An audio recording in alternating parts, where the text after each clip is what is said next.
الله وبعد فنوينا التعلم والتعليم والتذكر والتذكير والنفع والانتفاع والإفادة والاستفادة والحث على التمسك بكتاب الله وسنة رسوله صلى الله عليه وسلم ودعاء إلى الهدى ودلالة على الخير ابتغاء وجه الله ومرضاته وقربه وثوابه سبحانه وتعالى وعلى ما معرف الكتاب. الله ينفعنا بأسراره وأنواره وعلومه وبركاته في الدين والدنيا والآخرة. الفاتحة. أعوذ بالله من الشيطان الرجيم. بسم الله الرحمن الرحيم. الحمد لله رب العالمين الرحمن الرحيم مالك يوم الدين إياك نعبد وإياك نستعين اهدنا الصراط المستقيم صراط الذين أنعمت عليهم غير المغضوب عليهم ولا الضالين آمين. قال الشيخ سالم بن سمير الحضرمي الشافعي رحمه الله نفعنا الله بعلومه في دار آمين إلى أن قال شروط الإجزاء الحجر 8 أن يكون ب3 أحجار وأن ينقي المحل وأن لا يجف النجس وأن لا ينتقل ولا يطرأ عليه آخر ولا يجاوز صفحته وحشفته وأن لا يصيبه ماء وأن تكون الأحجار طاهرة. Fasal yang kelima, yaitu membahaskan mengenai syarat istinja. Baik, al-istinja ataupun istinja itu adalah dari segi bahasanya adalah al-qat'u atau terputus. Dari sudut syaraknya adalah menghilangkan najis yang keluar daripada kubul dan juga dubur, sama ada menggunakan air atau selain daripada air. Itu namanya istinja. Idzan alat istinja ini ada dua, yaitu yang paling afdal adalah air. Dan maksudnya yang paling afdal kalau digunakan kedua-duanya, air dan juga batu. Atau kita panggil hajar itu diterjemahkan sebagai batu, tapi nanti kita akan maksudkan daripada ahjar ataupun hajar itu. Yaitu afdalnya digunakan hajar kemudian batu. Itu afdal. Tapi kalau boleh pilih di antara hajar ataupun batu itu ataupun air, maka afdalnya adalah air. Tetapi kalau dia memilih kepada hajar, tak memilih kepada air, tetap juga sah dan suci apabila ianya bersih mengikut syarat-syaratnya. Faham tak? Maknanya ada air, ada batu. Dia tak nak guna air, nak guna batu. Bersih tak kalau sekiranya digunakan selain daripada air itu? Kalau dianya menepati kepada syarat yang disebutkan tadi, syarat istinja yang menggunakan kepada batu ataupun alat selain daripada air ini, dapat 8 syarat itu, maka akan jadi sah ataupun maksudnya sucilah dari najisnya itu. Jadi syarat-syaratnya disebutkan tadi. Jadi kalau nak guna dua-dua, pastikan gunakan dulu batu baru air. Kalau guna air baru batu, tidak ada faedah. Allah Subhanahu wa taala ketika mana memuji, Allah mengatakan innallaha yuhibbut tawwabina wa yuhibbul mutatahhirin. Allah mencintai orang-orang yang bertaubat dan orang-orang yang bersuci. Dan juga dalam ayat yang lain Allah memuji kepada orang yang bersuci. Maka dikatakan ayat itu adalah diturunkan kerana Allah memuji kepada ahlu Quba, penduduk Quba. Kenapa? Kerana penduduk Quba ini, mereka kalau beristinja menggunakan 2 alat. Satunya batu, kemudian setelah itu dicuci pula dengan air. Subhanallah. Jadi dia betul-betul menggunakan kedua alat tersebut. Jadi itu sebabnya Allah memuji kepada penduduk Quba. Baik, kalau guna selain daripada air, maka pastikan yang pertama dia ada 8 syarat. Yang pertama, hendaklah menggunakan 3 biji batu. Kita kena faham apabila kita sebut hajar, kalau diterjemahkan bahasa batu, tapi sebenarnya hajar di situ adalah setiap benda yang jamid, iaitu padat. Benda yang padat, bukan cecair, bukan lendir, tapi dia benda yang padat.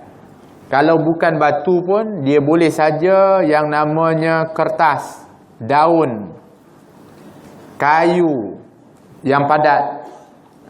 Satu cirinya. Yang keduanya adalah yang tahir, yang suci, bukan najis. Dan dia mestilah galak, benda yang menyerap, kasar, bukannya licin. Apa namanya, marmar tu kan, marmar tu boleh tak gunakan? Tak boleh, dia licin. Kita macam ni pun dia akan tetap juga tak mengikut kepada dia, yang itu. Tapi kalau dia kasar, maka dia menepati kepada syarat tersebut. Dan ianya bukan muhtaram, ianya tidak yang dihormati. Maksudnya apa? Kertas, tapi di atasnya tulisannya ada kalimat mulia, ada nama yang mulia. Maka yang ni tak boleh digunakan. Walaupun dia adalah jamid, galak, dia adalah bersih, tapi dia muhtaram, yang dihormati. Maka tak boleh menggunakan seperti itu. Nabi SAW ketika membuang air, maka Nabi ketika nak didik, maka Nabi minta kepada Anas bin Malik untuk mendatangkan kepada Nabi akan batu. Maka dia bawa oleh Sayyidina Anas, satunya batu, yang keduanya rupa-rupanya, ingatkan batu ianya adalah najis unta yang dah keras. Yang ketiganya tulang. Maka Nabi SAW ambil batu, Nabi keluarkan yang namanya najis unta itu. Kata Nabi tak boleh untuk nak mensuci dengan najis. Kemudian tulang pun Nabi tak gunakan. Nabi mengatakan tak boleh kerana ini adalah merupakan daripada makanan saudaramu jin. Kamu kena hormat. Dia dihormati kerana dimakan oleh jin. Jin makan tulang bukan. Jin itu kalau kita buang tulang, maka di alam jin dia akan tumbuh balik daging, maka akan dimakan oleh jin. Faham? Bukan makna dia makan. Kalau dia makan tulang tu nampak terbang dah tulang tu. Sebab itu kita diajar oleh Al-Habib Muhammad Al-Haddar. Dia mengatakan kalau kamu nak tulang yang kamu buang itu dimakan hanya oleh jin Islam, maka ketika kamu buang itu ucapkanlah Bismillahirrahmanirrahim. Maka yang akan makan, yang boleh makan hanya jin Islam saja. Kita buang mana ada Bismillah. Kan? Itu di antara faedah. Subhanallah. Sebab kalau kita niat tadi untuk jin, kemudian kita baca bismillah, dapat dimanfaatkan oleh jin Islam, kita dapat pahala juga. Allah kata. Baik, itu yang namanya hajar. Tapi syaratnya mesti 3. Baik, di sini dikatakan 3 ahjar, 3 batu. Tapi tidak semestinya 3. Sama ada 1, tapi ada 3 sudut atau 3 ruang. 3 ruas. Contohnya ini. Batu digunakan 1 bahagian, 2 bahagian, 3 bahagian. Maka memadai tak? Memadai kerana dianya digunakan sesuatu itu dengan 3 sudut atau 3 ruang. Ataupun 1, 2, satu lagi tambah. Maknanya batunya ada 2 saja, tapi digunakan 3 kali sapuan itu. Itu maksudnya. Maknanya sekurang-kurangnya mesti 3 kali digunakan untuk membersihkan tempat najis itu. Tapi tak boleh diulang tempat yang najis yang sama. Sebab apa? Kerana dia sudah najis. Faham tak yang tu? Kena faham. Kalau tak faham boleh tanya. Okey, itu yang dimaksudkan ialah hendaklah dianya 3 batu. Tapi kalau 3 biji, 1, 2, 3 itu memang selesai masalah. Kadang-kadang kalau kita kata kita ni adakah sekarang digunakan? Mungkin. Sama ada mungkin nanti kalau sekiranya kita di tempat yang memang tak ada air. Atau kita pergi ke tandas-tandas moden sekarang ataupun di luar negara yang memang tak ada air sama sekali. Macam mana? Dan kita wajib untuk bersuci. Kalau kita tak sucikan atau bersihkan tadi, tak berstinja, maka kita membawa najis. Apabila membawa najis, kalau kita berwuduk pun tidak sah. Maksudnya tidak sah, maknanya tidak sah salat kita. Nah, jadi tisu itu adakah dia ada ciri-ciri yang saya sebutkan tadi? Ada tak ciri-ciri tadi? Dianya jamid, dianya adalah padat. Ada, dipadatkan, kita lipat padatkan. Kemudian dianya macam mana yang disebutkan tadi? Dianya adakah menyerap? Menyerap. Kemudian dia ada suci tak? Bersih, dia bersih, tahir. Kemudian dia bukannya terhormat, tak ada tulis apa-apa, jadi dibolehkan. Jadi kalau tisu itu digulung, dibuat betul-betul, disapu satu sudut. Kemudian di sudut yang lain, contohnya tak kena kepada najis tempat awal tadi, boleh. Ataupun buat 3. 1, tak, 2, 3. 1, 2, 3. Yang itu memadai. Tapi kalau dia masih lagi, nampak lagi ada najis lagi, maka tambah lagi dia. Tapi sekurang-kurangnya 3. Tapi 1, 2, bersih dah, gila, tak ada apa langsung dah. Sah tak kita bersih tak? Suci dah ni, bersih tak? Tak bersih. Walaupun dia hilang betul dah, mesti 3 juga. Sekurang-kurangnya 3. Walaupun 1, walaupun 2 dah bersih, nampak bersih dah, tapi tetap juga syaratnya 3 sekurang-kurangnya. Faham Tom? Faham? Nah, yang keduanya adalah hendaklah batu itu boleh membersihkan tempat najis. Memang dia boleh. Sebab maknanya batu tu, kalau batu tu besar, macam mana nak buat? Batu besar, macam mana nak bersihkan ni? Apalagi yang kat belakang, macam mana nak sudutkan dia? Yang itu tak boleh lah. Yang penting dia boleh. Dulu-dulu kalau, wallahualam lah, kalau kita yang muda-muda ni ada sempat tu tidak, dulu-dulu kita di kampung, balik kampung, masuk dekat tandas, tiba-tiba kita ada tengok ada batu tu kasar-kasar je, bulat-bulat kan. Kita pun masa budak-budak tak tahu ni apalah, agaknya guling-guling kat badan kita, gong-gong-gong, main-main kononnya, rupanya membersihkan benda tu. Kita tak belajar, kita tak tahu. Ya Allah. Sebab mereka standby selalu, orang-orang tua dulu ada dalam tandas mereka. Kan, masa tu tak adalah gunakan tisu, tapi mereka ada batu yang mereka letakkan dekat situ. Kalau apa-apa mereka, ataupun mereka memang gunakan dua-dua, satu dengan batu, 1, 2, 3, kemudian dengan air, yang afdal tadi. Baik, itu yang kedua. Yang ketiga, syaratnya adalah wa alla yajiffan najas, dan hendaklah najis itu belum kering. Kalau sekiranya buang air kecil, buang dah, kemudian tunggu lama-lama kering dah, maka kalau dah kering, tak boleh digunakan lagi yang namanya alat tadi. Dia wajib menggunakan air. Atau yang buang di belakang, atau yang buang di belakang pun, biar tunggu lama-lama kering dia, kering, pun tak boleh lagi menggunakan alat tadi. Wajib baginya membersihkan menggunakan air. Yang keempat, wa alla yantaqil, iaitu hendaklah najis itu belum berpindah ke tempat yang lain.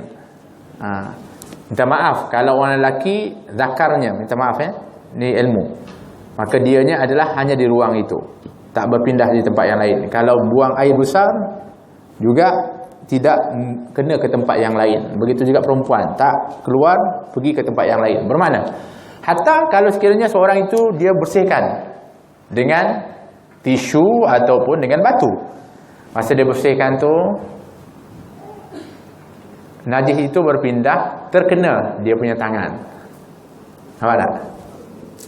Kita ambil batu lain, kita pun boleh tak bersih ni? Mana boleh.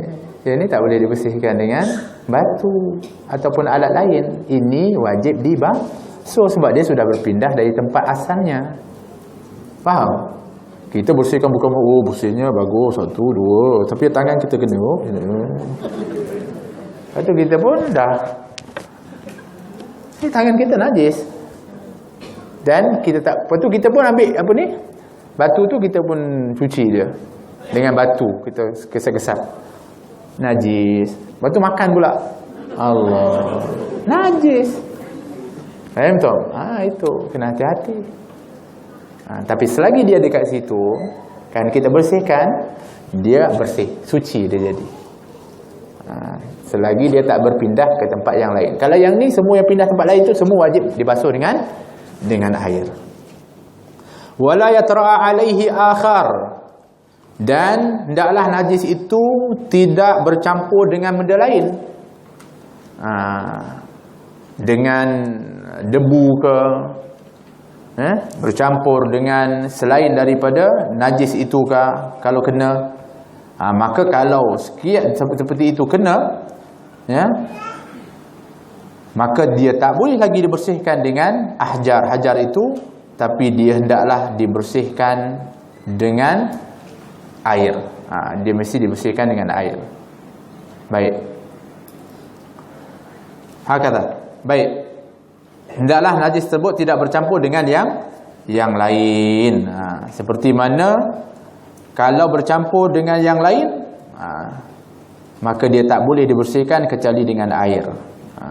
Sama ada kena itu najis atau yang kena campur dengan dia itu pun adalah suci, kena debu contohnya. Kalau dia bercampur dengan yang basah pun lagi kena wajib menggunakan air setelah menggunakan batu. Maknanya kita ambil batu, kita guna batu, tapi batu tu rupanya basah. Nampak? Kita kenakan, basah batu ni rupanya. Maka setelah kita gunakan batu itu, kita wajib menggunakan air. Tapi kerana batu itu kering. Kata. Dan kemudian wala yujawiza safhatahu wa hasyafatahu. Hendaklah najis itu tidak berpindah daripada, minta maaf, safhatahu, lubang dubur itu.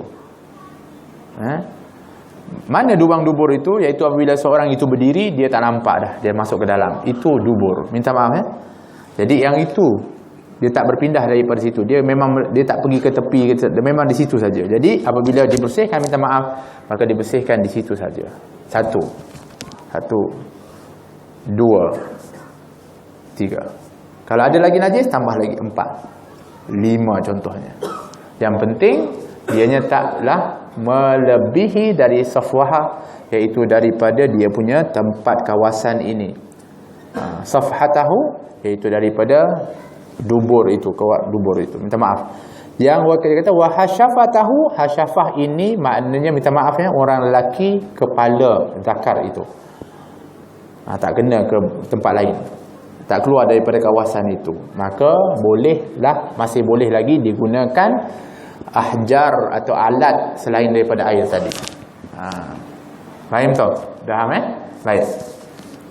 Wa alla yusibahu ma'un, dan hendaklah najis tidak terkena air, seperti saya dah sebutkan tadi. Kalau dia kena air dia, habis, wajib kena air. Tak boleh guna alat selain yang lain daripada air.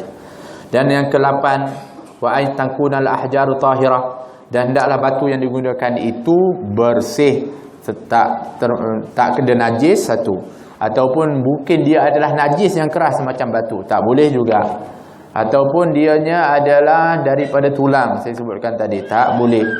Maka yang mesti digunakan adalah yang tahir ataupun tahirah, yang suci saja yang boleh untuk nak digunakan daripada batu ataupun alat tersebut untuk membersihkan atau beristinja.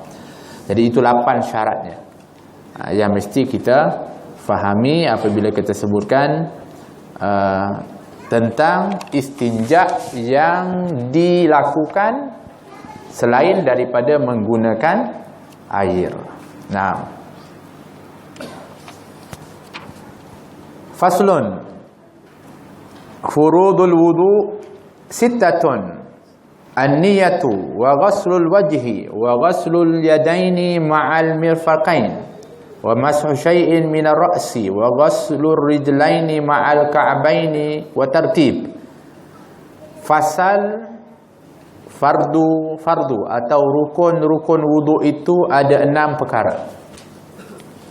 Okey, rukun atau fardu wudu itu ada 6. Yang pertama an-niyah, iaitu niat. Niat ini nanti dia akan syarahkan. Syekh Salim, penulis kitab ini, akan syarahkan apa makna niat.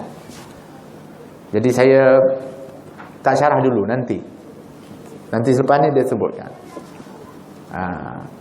Yang kedua, wa ghaslul wajhi, membasuh muka. Baik, muka ini yang mana? Muka ini adalah bermula daripada permulaan tumbuh rambut itu sehinggalah di bawah dagu. Ni dagu ni, di akhir dagu ni. Maka dilebihkan sedikit. Ini adalah ukuran panjangnya. Lebarnya adalah daripada anak telinga ni sampailah anak telinga sebelahnya. Maka inilah ukur lilit yang namanya muka atau wajah, yang wajib dibasuh. Maka apa saja yang ada di atas muka itu, yang nampak zahirnya mestilah dibasuh. Termasuklah bulu-bulu yang tumbuh di wajah, di muka. Di antara bulu-bulu yang ada di muka ini ada berbagai daripadanya. Seperti ada dalam bahasa Arab yang tumbuh di dahi ni, namanya adalah ghamam. Yang tumbuh di atas mata ni, itu namanya hajibani, ataupun kita panggil apa? Kening, bulu kening. Ataupun yang tumbuh dekat pipi ni, pipi macam ni, itu namanya khaddan ni. Yang tumbuh di hujung misai, macam ini, yang ini namanya sibalan. Yang tumbuh jambang, itu namanya aridan. Ni jambang dipanggil bahasa Arab aridan. Okey. Kemudian yang tumbuh di antara kepala dan jambang, di antara ni. Ni benda ni. Sideburn ni. Itu adalah izaran dipanggil. Ya. Begitu juga bulu yang tumbuh di kelopak mata ada 4. 1, 2, 3, 4. Betul tak? 4. Kan ada orang 2 je, bawah tak ada. Itu namanya ahdab. Kemudian janggut ini bahasa Arab lihyatun, janggut. Kemudian misai syarib. Kemudian yang tumbuh di bawah bibir ni, ini namanya anfaqah. Baik. Jadi perlu ada pula di bawah ni anfaqah ni. Lepas tu ada pula di tepi-tepi ni pula tumbuh bawah bibir ni, namanya apa dia? Nafakatan. Allah, bahasa Arab semua ada nama. Anjir. Nampak detailnya. Sebab tu bahasa Arab ni kalau orang belajar, satu, keduanya dalam hukum dia tak akan keliru. Sebab tu kalau contoh orang masalah korban akikah ke, dia akan sebutkan haiwan korban itu dengan namanya. Apabila disebut namanya, tahu umur dia. Sebab setiap umur lain nama dia. Macam kita semua sama nama. Tinggal tu kambing 2 tahun, kambing setahun. Itu je. Kita pun sama. Kalau ayam, ibu ayam, bapa ayam, anak ayam, itu je. Mereka nama lain-lain. Ada dujaj, ada dikun, jib, nama anak lain, nama ayah lain, nama. Jadi tak akan keliru kalau dia letakkan dari segi sudut nama-nama dan hukum-hukum. Jadi semua bulu-bulu yang ada di muka ini wajib dibasuh.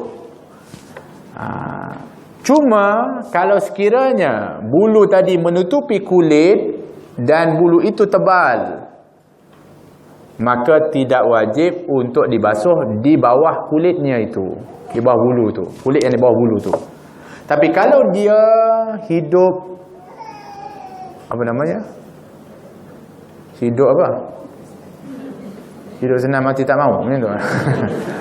Nampak dia punya kulit dari jauh, nampak lah. Yang itu wajib kena basuh kulitnya. Jadi kalau orang tengok tak nampak kulit, yang itu memadai basuh kena di atas saja. Cuma disunahkan untuk kita menyela-nyelanya. Setelah dah basuh 3 basuhan, ambil air selakan. Ini sunnah. Tapi asalnya kalau dah basah dia punya janggut itu, tak kena dia punya kulit kerana tertebal, sudah memadai dah. Ya. Jadi oleh kerana itu, apabila disebutkan wajah, apa saja yang tumbuh, oleh kerana itulah yang namanya, apa namanya, ini rambut yang perempuan mungkin panjang kat sini, ini pun wajib dibasuh dalam mazhab Syafi'i. Dia kena basuh sebab dia tumbuh dekat muka. Kan? Jadi kita selalu letak kat belakang, tak kena basuh. Ya, faham tak? Baik, itu wajah, itu muka. Jadi yang zahir di muka ini kena pastikan kena air. Dibasuh bukan disapu. Ada beza basuh dengan sapu. Sapu ialah basah tangan, tapi air tak mengalir, kita pun basahkan muka kita, itu sapu. Basuh mesti airnya mengalir. Saya sebutkan ini sebab saya biasa bawa jamaah-jamaah umrah dan haji. Jadi biasa di antaranya yang digunakan spray. Boleh, tidak salah guna spray, tapi pastikan spray itu betul-betul sampai airnya mengalir, barulah dianya diratakan. Bukannya spray sup hanya sikit je lepas tu ratuk. Itu sapu nama dia. Maka tidak sah kalau sekiranya wajah itu disapu, kerana perintahnya adalah dibasuh. Idza qumtum ila shalah faghsilu wujuhakum. Kalau kamu nak mendirikan solat, ini dalam Al-Quran. Dalil dari perwuduk ini diambil daripada Al-Quran. Idza kuntum ila shalah faghsilu wujuhakum.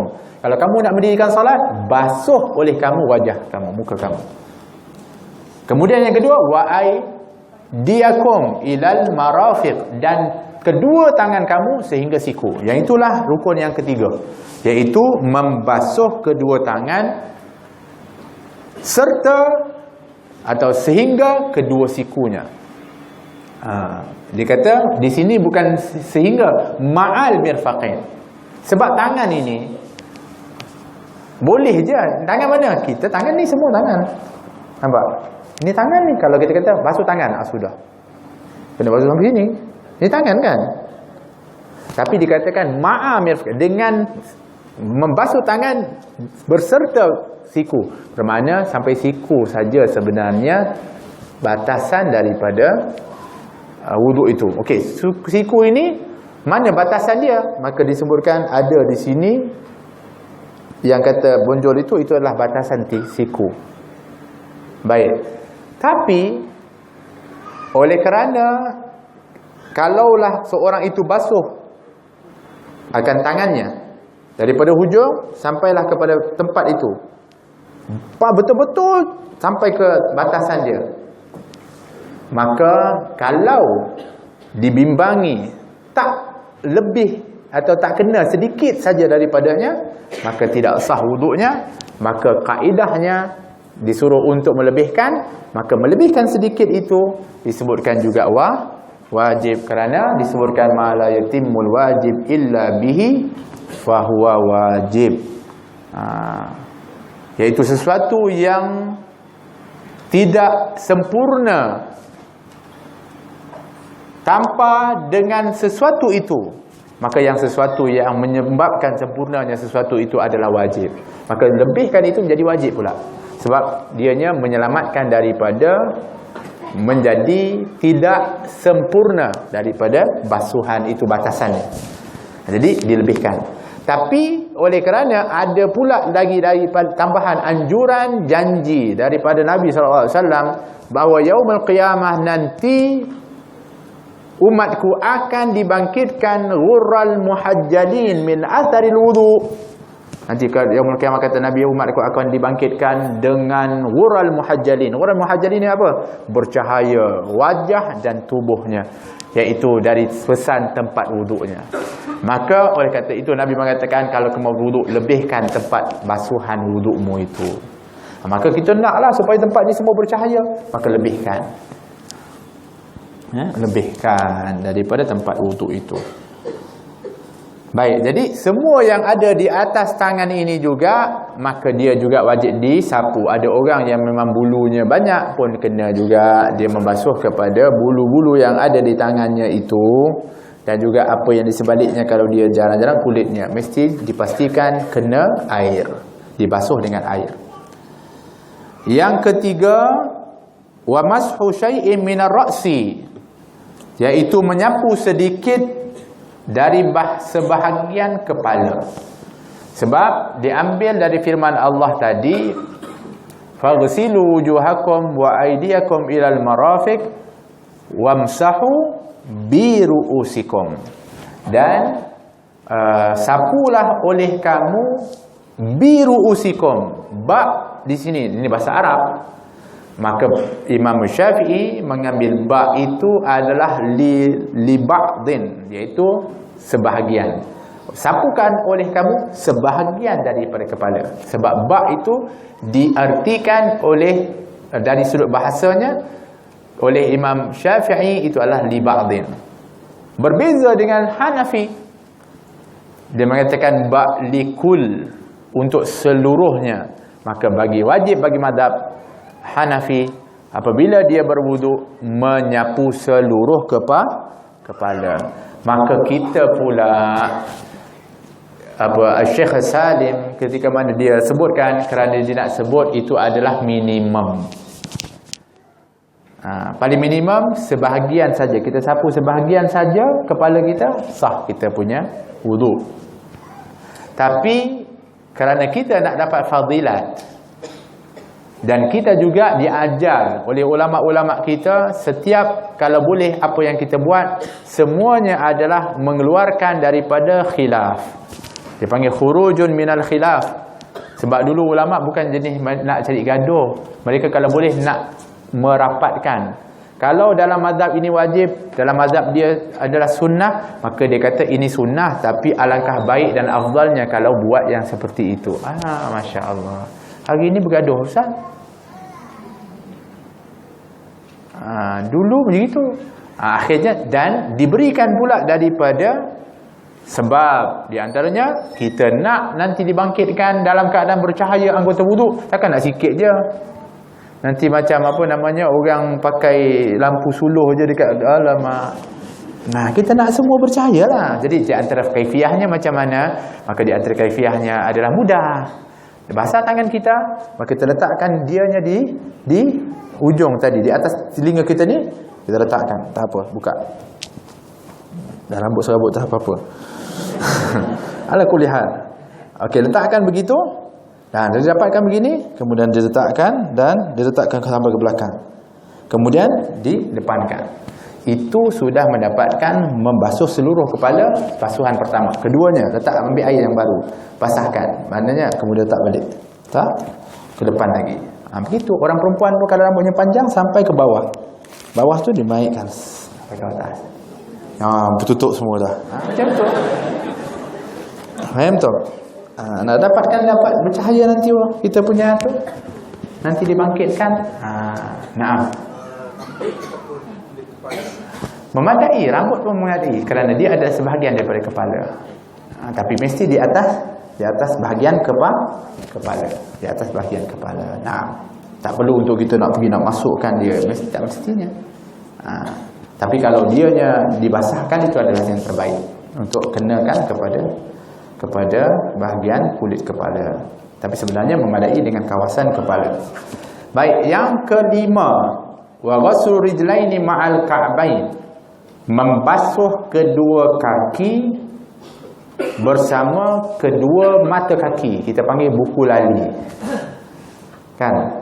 Ada buku lali itu, ataupun mata kaki dia panggil. Dibasuh daripada ujung kaki itu sampailah ke atas tu, tempat kaki tu kan, ada ujung kaki. Saya nak tunjuk kaki tapi nanti jadi tak bagus. Jadi kaki tu sampailah kepada tulang yang bonjol tu. Itu namanya buku lali ataupun buku kaki. Memang asalnya buku kaki nama dia, bukan buku lali. Sebab kitab yang tulis tu dia memang dimakan anak-anak. Dia punya tu, kaf tu. Betul ini sejarahnya. Apa kaitan lali tu dengan kaki tu? Buku kaki dia panggil sebenarnya, tapi akhirnya dah jadi satu sebutan menjadi buku lali ataupun dia panggil mata kaki. Tapi kita katakan tadi kaedah yang sama kita kena lebihkan sebab kita tak mahu dianya nanti kurang daripada, sehingga dengan kurang sedikit dah tak sah. Maka melebihkan dianya, dengan sebab melebihkan itu sempurna, maka melebihkan itu menjadi wajib. Tapi lebih yang sedikit, yang lebih daripada itu, maka itu sunnah kerana untuk bercahaya. Tapi kalau sampai basuh sampai ke sini kaki, itu kalaulah air itu hak umum menjadi membazir pula, tak boleh. Faham tak? Jadi melebihkan wajar, itu adalah sunnah. Kalau yang melebihkan sedikit daripada lebihan, itu wajib. Jadi apabila membasuhnya, pastikan celah-celahnya juga. Seperti tangan, ketika mari kita basuh, pastikan kuku kita ini kalau panjang dan menutupi daripada kulit ataupun daging kulit yang sebenarnya kalau dipotong dianya adalah menjadi zahir, nampak. Maka yang walaupun tertutup dengan kuku, dia wajib untuk dibasuh. Sebab tu kalau orang yang kuku panjang ni, dia berisiko untuk mungkin nantinya anggota yang dianya terhalang oleh kuku itu tak mengenai air, sedikit saja tak kena air, maka tidak sah wuduknya. Jadi kena hati-hati. Begitulah celah-celah. Sebab tu celah-celah jari ini juga dipastikan mengenai dibasuh. Kaki itu begitu juga, kerana menyela-nyela dan menggosok itu hukumnya sunnah. Kalau seorang itu basuh kaki, siram je, semua tempat yang dimasukkan tadi kena air, maka sah. Tapi menyela ataupun menggosok itu sunnah. Maka di antara yang diajarkan kepada kita, menggunakan daripada tangan kiri kita dengan jari kelingking. Iaitu untuk kaki yang sebelah kanan, kita masukkan daripada atas. Macam tu. Faham tu? Kalau di sebelah kiri kaki, kita masuk di sebelah kanan, di sebelah bawah. Ketika mana kita basuh tu. Macam tu. Itu untuk nak pastikan di celah-celah kaki kita dibasuh. Itu caranya, disunahkan untuk kita buat. Adapun kuku-kuku yang panjang itu dipastikan supaya jangan menghalang daripada air mengenai anggota yang zahir. Bukan dalam kuku janganlah. Ini yang kalau memang panjang, yang kalau dipotong dia nampak. Ya, begitu. Baik. Kemudian yang keenam adalah tertib, dan tertib ini juga akan dibahaskan di dalam syarah yang akan disyarahkan oleh muallif. Baik. Fasal yang ketujuh, pengertian niat. Tadi kan rukun yang pertama tadi, wuduk tadi, niat. Okey, apa makna niat? Dan niat ini sebenarnya bukan hanya untuk wuduk. Niat ini semua daripada kebanyakan ibadah, syarat atau rukunnya adalah niat. Oleh kerana itu kita kena faham apa itu maksud niat. Kata Syekh, an-niyah qasdu syai' muqtarinan bi fi'lihi wa mahalluha al-qalbu wa talaffudhu biha sunnatun wa waqtuha 'inda ghasli awwal juz'in minal wajhi. Apa maksud niat itu? Beliau mengatakan niat itu adalah qasdun, berkehendak, melakukan sesuatu, qasdu syai' ataupun bermaksud akan sesuatu itu, muqtarinan, serentak, beriringan, bi fi'lihi, dengan perbuatannya. Bermakna kalau seorang itu saya nak pergi wuduk lah, saya nak pergi wuduk tak? Itu niat tak? Ni wuduk nanti ni, saya nanti nak pergi wuduk lah, itu niat tak? Saya tanya ni. Ha? Niat juga. Habis yang ni? Ha? Nah, yang itu beza. Itu namanya azam. Azam. Saya nak wuduk, saya nak solat nanti. Itu azam. Yang niatnya adalah ketika mana kita buat perbuatan itu niat. Okey? Faham itu beza dia. Izan ketika nak buat perbuatan dan kita berniat. Dan tempatnya di mana kata muallif ini, bahwa mahalluha fil qalbi, di hati. Maknanya yang wajib sebenarnya adalah di dalam hati. Niat itu di dalam hati ni. Wa talaffuzu biha sunnatun, tapi melafazkan niat itu sunnah, khususnya kita dalam mazhab Syafi'i. Jadi kalau orang yang berwuduk, dia berniat nawaitu al-wudu'a lillahi ta'ala, nawaitu al-wudu'a lillahi ta'ala, atau nawaitu raf'al hadathi asghari lillahi ta'ala, kan? Yang itu. Yang melafazkan itu sebelum dia dia membasuh tadi, yang dia tadah, dia dah sekian sunnah, kemudian dia tadah.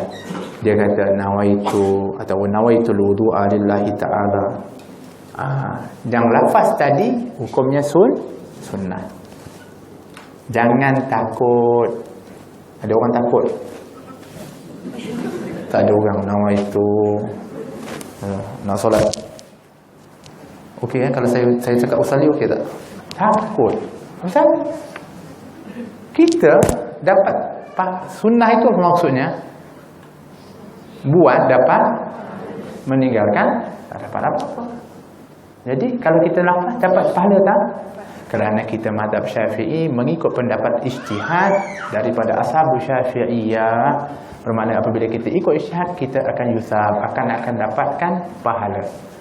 Kalau orang tu kata bid'ah ni, itu kamu punya mazhab. Mazhab saya sunnah. Dah kita nak amal dengan ilmu kan, dengan apa yang kita belajar. Bukan kita ikut-ikut orang. Faham? Ini kita kadang jadi bimbang, takut pula nanti orang kata bid'ah. Biarlah dia nak kata bid'ah, itu bagi dia bid'ah, bagi kita sunnah, kita belajar kan ni. Dan memang ada dalilnya, dikiaskan dengan lafaz yang dilafazkan oleh Nabi ketika dalam manasik haji. Di dalam niat daripada puasa Nabi lafazkan, bermakna dikiaskan dengan itu, maka di dalam ibadat-ibadat yang lain dilafazkan juga sunnah. Maka itu ijtihad. Maka ijtihad itu kalau diikuti, maka kita juga akan mendapatkan ganjaran. Jadi jangan takut, tapi janganlah kuat-kuat. Usalli saja. Ni sunnah ni. Bukan begitu. Kita boleh perincikan pun kalau kita lihat daripada perbezaan mazhab sekalipun. Hatta kalau kita kata contohnya Hanafi ketika mana menyebut tentang talaffuz atau berlafazkan niat, dia mengatakan hukumnya bid'ah. Okey, nanti dulu jangan baca dia punya pendapat itu separuh-separuh. Dia kata bid'ah, tapi bid'ah masnunah. Ajib, ada istilah itu, bid'ah yang disunatkan. Ini dia baca itu je, bid'ah, sudah bid'ah lah. Masnunahnya tinggal mana tak tahu. Bukannya bid'ah dalalah, bukan bid'ah yang sesat. Dan dianya bahkan dikatakan oleh Azhabul Hanafiyah sebagai ianya adalah istihsan, ianya adalah sangat baik untuk menolak was-was. Dia membantu kita di dalam meniatkan di dalam hati nak tolak was-was itu dengan lafaz. Okey, itu dalam Hanafi. Kalau Maliki, dia mengatakan niat dengan lafaz itu adalah khilafu aula. Khilafu aula maknanya meninggalkannya lebih baik bagi orang yang tidak was-was. Orang yang tak was-was, khilafu aula, iaitu kamu tak buat lebih baik. Tapi kalau was-was, sunnah untuk dia baca, melafazkan. Haji, tak ada pun yang bid'ah yang tolak langsung. Mana pula perginya ni? Begitulah Hambali, iaitu Imam Ahmad bin Hanbal mengatakan hukumnya sunnah. Itan mana yang datangnya orang yang cakap bid'ah ini? Daripada Hanafikah, daripada Malikikah, atau daripada Hambalikah, atau Syafi'i? Tidak lagi, sama sekali tidaklah. Jadi mana datangnya? Bermakna datang daripada mereka itu sendiri. Jadi kita nak ikut mereka kah atau nak ikut a'immah, para a'immah? Ikut para a'immah. Itan dilafazkan. Tapi kalau tak nak lafaz, sah tak? Sah, sebab dia sunnah, bukannya rukun, bukannya wajib. Baik. Jadi tempatnya di hati, ini yang wajib ni, yang ini. Tapi melafazkan dia sunnah. Baik. Wa waqtuha inda ghusli awal juz'in. Kerana dia tadi bahaskan niat di dalam wuduk, maka dia sesuaikan niat tadi. Dia mengatakan iaitu waktunya adalah ketika dianya membasuhan yang pertama, muka. Ketika air itu dibasuh kepada muka, mengenai muka, waktu itulah diniatkan. Kenapa? Niat ini di antara fungsinya membezakan di antara yang fardu dengan yang sunnah, membezakan ibadat dengan adat. Itu fungsi niat. Orang ada, banyak orang basuh cuci muka. Kenapa? Panas cuci muka. Dah habis dah. Wuduk je lah. Tanya pula, tadi niat kan panas, dia basah muka dia pasal dah. Alang niat wuduk je lah. Dia terus sangat. Sah tak tadi ni? Sebab tadi dia hanya kebiasaan dia kerana panas dia basuh. Itu dia membezakan. Itu utamanya niat. Innamal a'malu binniyat wa innamal likulli imri'in ma nawa. Faham tak? Itu niat. Baik. Bila waktunya? Ketika perbuatan pertama. Itu dalam wuduk ketika membasuh wajah. Kalau dalam solat ketika mengangkat takbiratul ihram. Kan? Begitu. Dalam puasa, puasa saja berbeza. Kalau puasa disuruh waktu, masuk je waktu tu kena niat, jenuh kita semua. Masya Allah. Yuridullahu bikumul yusra wala yuridu bikumul usra. Allah itu menginginkan kepada kamu kemudahan dan Allah tidak inginkan kepada kamu kesukaran. Bahkan niat pun tak apa di waktu malam. Macam ni nawaitu sawma qadin an adai fardhi syahr ramadhana hazi sanati lillahi ta'ala. Sudah. Tapi mesti di waktu malam. Begitu. Baik.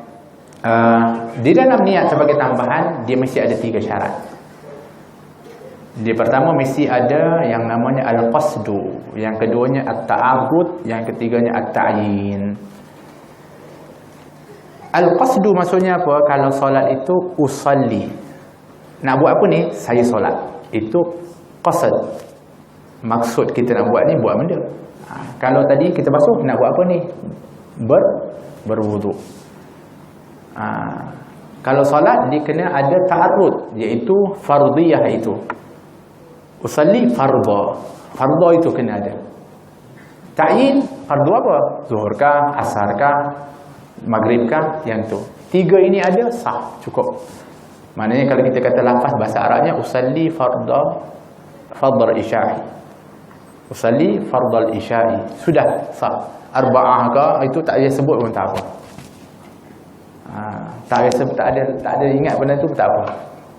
Tapi 3 ini kena. Maknanya saya solat fardu isya. Mesti 3 itu ada. Tapi kalau tak ada fardu, saya solat isya, tak sah. Sebab dianggap dia solat sunat isya. Qabliyah atau ba'diyah. Yang itu. Kalau solat sunat yang solat sunat rawatib ataupun nawafil, maka dia ada 2 syarat. Iaitu qasad wa ta'yin. Usalli qabliyah ataupun ba'diyah, ataupun itu sudah memadai. Sunnahnya tak payah sebut pun.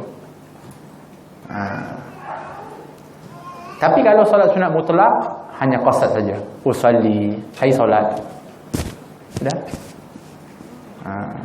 Faham Tapi itu kalau solat yang tidak berjamaah. Kalau berjamaah, bagi makmum wajib meniatkan makmuman. Kalau dia solat di belakang imam, tak niat makmuman dalam hatinya, dia tak nak ikut, saya tak ingin pun, tapi tak apalah, ikut je. Tak nak. Dia tak sah dia punya solatnya. Tapi imam, kalau dia tak niat imaman, dia duduk kat depan dah. Orang saf. Hantar korang lah, aku malas jadi imam. Allahu Akbar. Sah solat dia. Cuma dia tak dapat pahala berjamaah.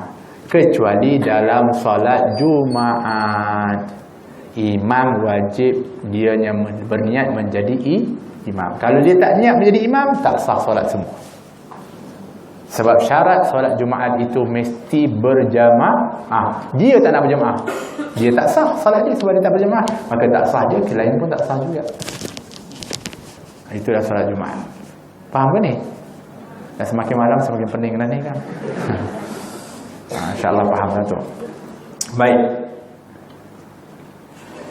Maksud tertib, kata Syekh, wa tertib alla yuqaddama udwun ala udwin.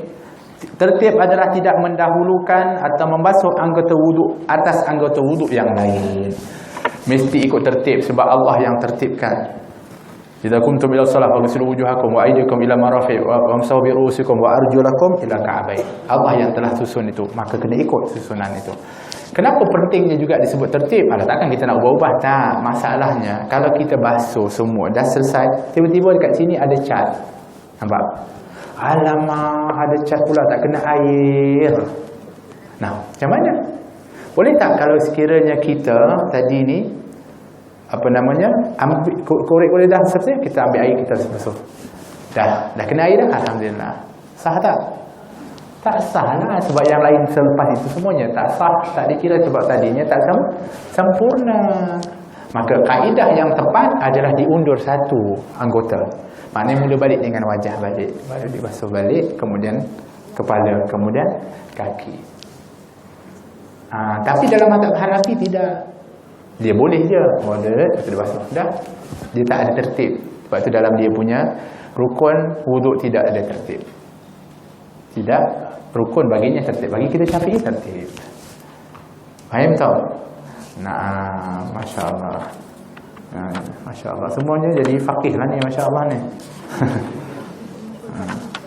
Ya. Memperbaiki ya, insya-Allah ya. Wallahu ta'ala a'lam. Kita berhenti kat situ dulu insya-Allah. Nanti kita akan sambung lagi pada sambungannya insya-Allah.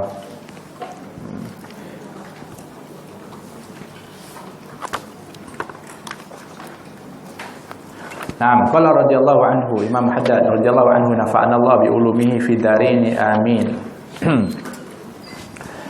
Muka surat yang kelima. Ila anqal penghuraian mengenai takwa. Apa makna takwa tu? Yang ni nak dihuraikan. Kita pun mesti nak tahu sebab kita tahu target kita dalam Ramadan ini tidak lain juga di antaranya adalah untuk takwa. La'allakum tattaqun. Tapi takwa tu macam mana? Maka takwa dikatakan takwa juga ialah satu-satunya jalan perintis yang akan menyebabkan seseorang itu memperoleh kebaikan dunia dan di akhirat. Dianya adalah sangat penting.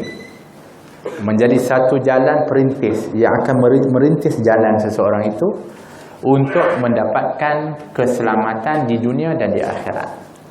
Lantaran pentingnya takwa di dalam agama serta nilainya yang begitu besar dalam pandangan para ulama yang utama, maka mereka pun telah berpenat lelah menyiapkan berbagai-bagai pidato, nasihat dan pesanan mengenai perkara takwa. Kebanyakan ceramah, khutbah menjurus semuanya kepada takwa. Oleh kerana itu, di antara rukun khutbah adalah mengajak untuk bertakwa.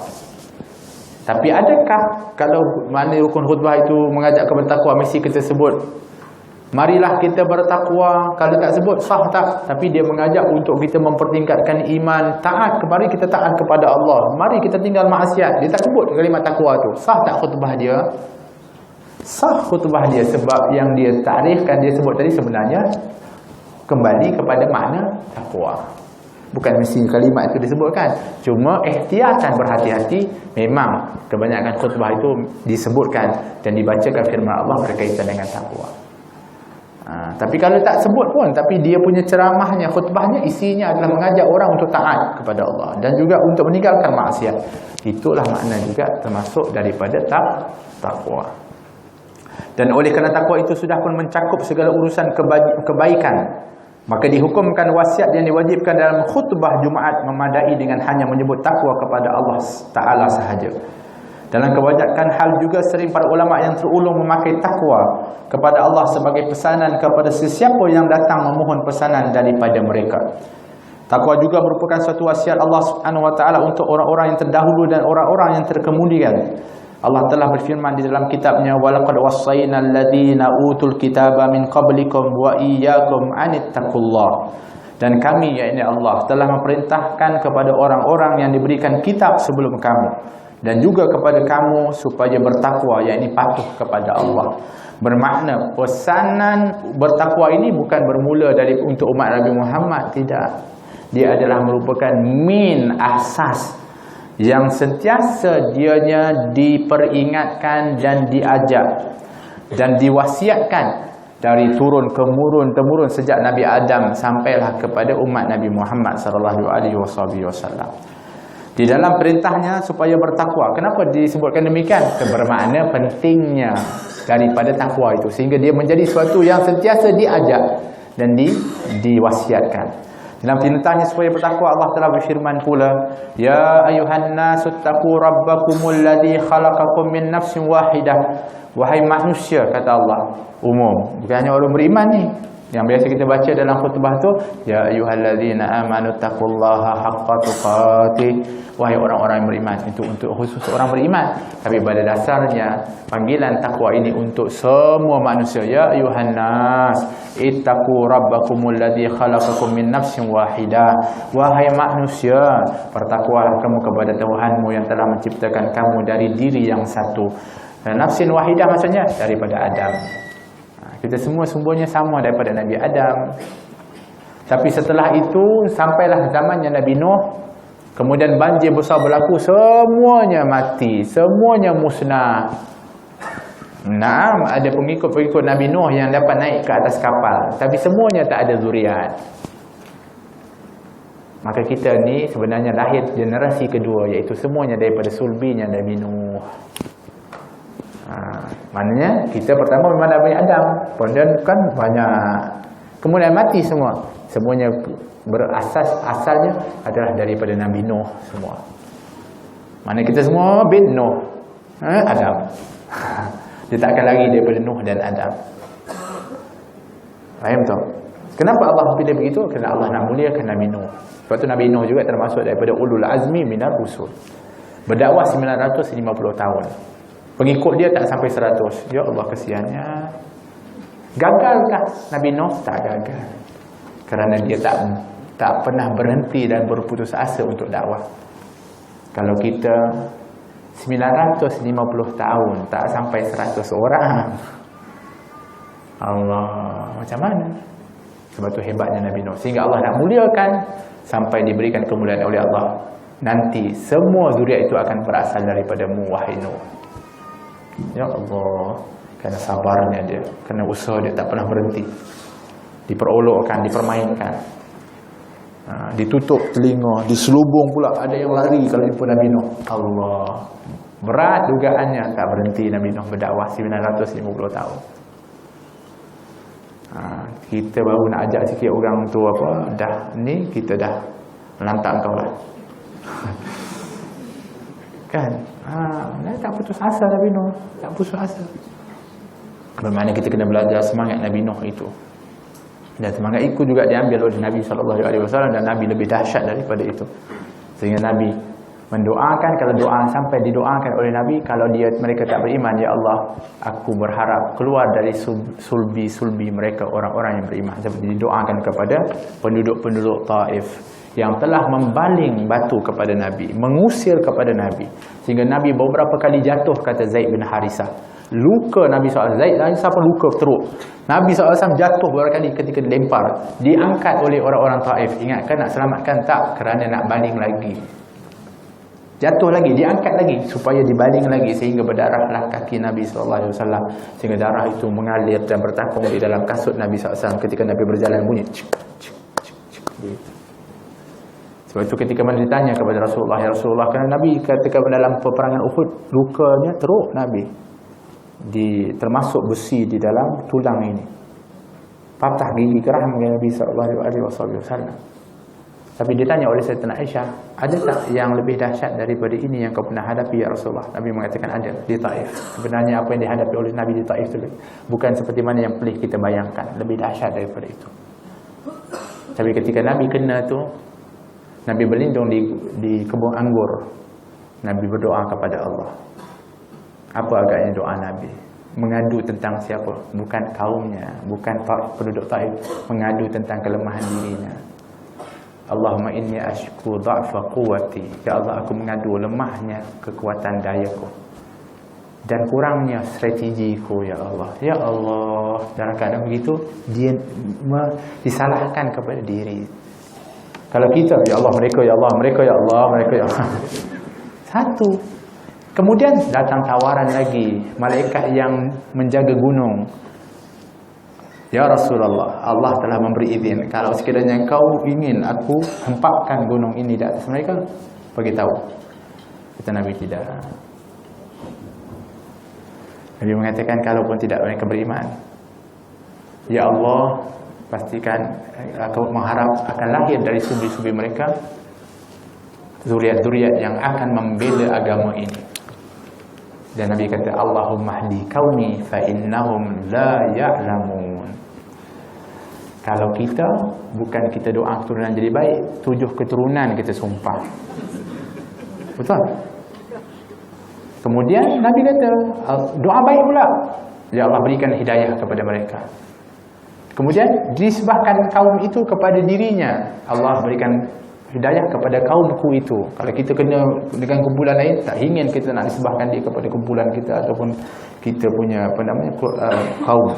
Tapi Nabi masih lagi menisbahkan, dan Nabi masih bersangka baik, mengatakan fa innahum la ya'lamun. Mereka tak tahu ya Allah, kalau tahu pasti mereka beriman. Allah, Masya Allah, akhlak dan adabnya Nabi kita Muhammad, sayangnya Nabi SAW kepada umat.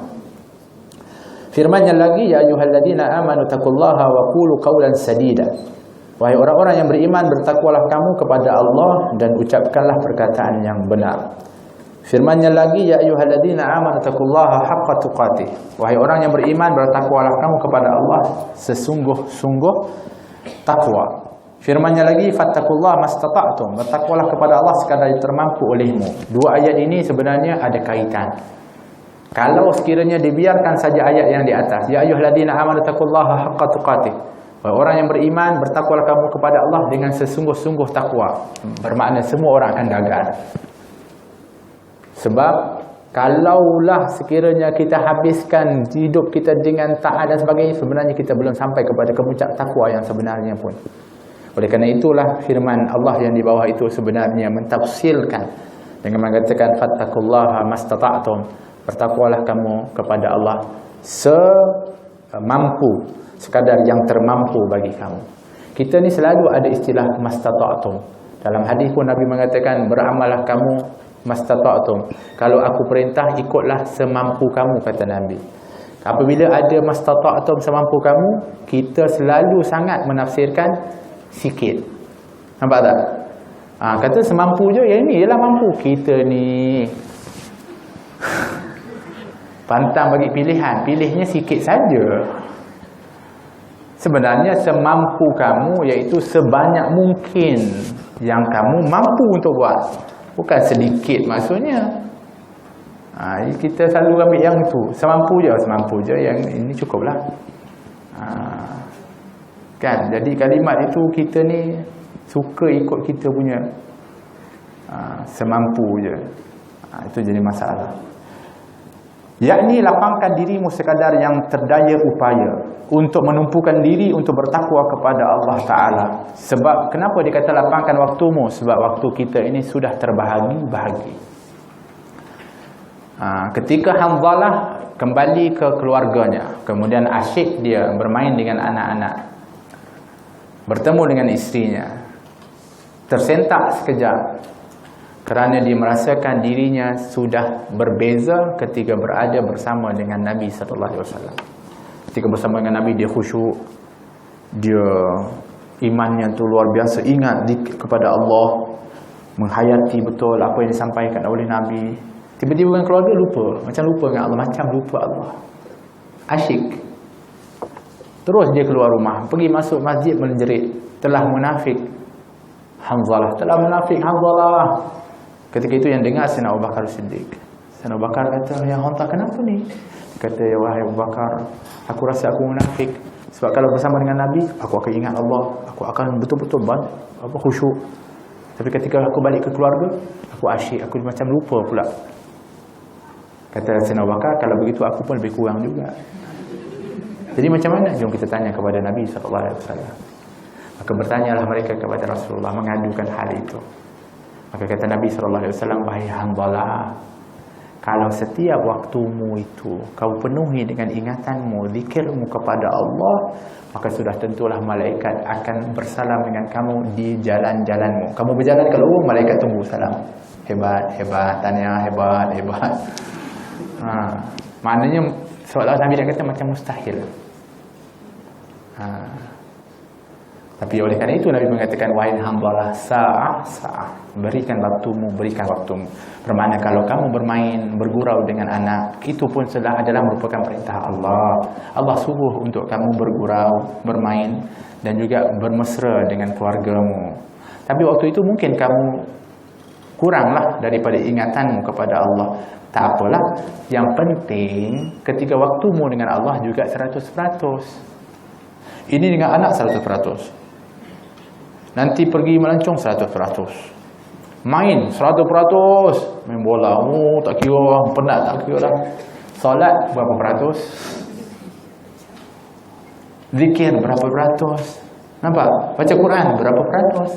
Nah, kalau kamu betul adil dan betul-betul kamu itu yang namanya tadi memberi masa, ketika salat 100%. Tumpukan dengan Allah. Quran bacaan bukan kepada Allah, zikir kepada Allah. Itu maksudnya. Faham tak? Jadi kita tak salah untuk kita nak asyik bermain dengan anak, bergurau, kita duduk bersembang, bermesra dengan kawan kita, tak apa.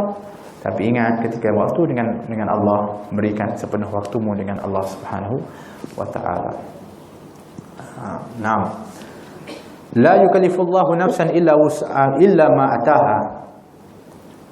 Sebab Allah Subhanahu wa taala telah berfirman, Tuhan tidak memberatkan satu jiwa melainkan sekadar yang diberikan kepadanya. Jadi luangkan waktu itu.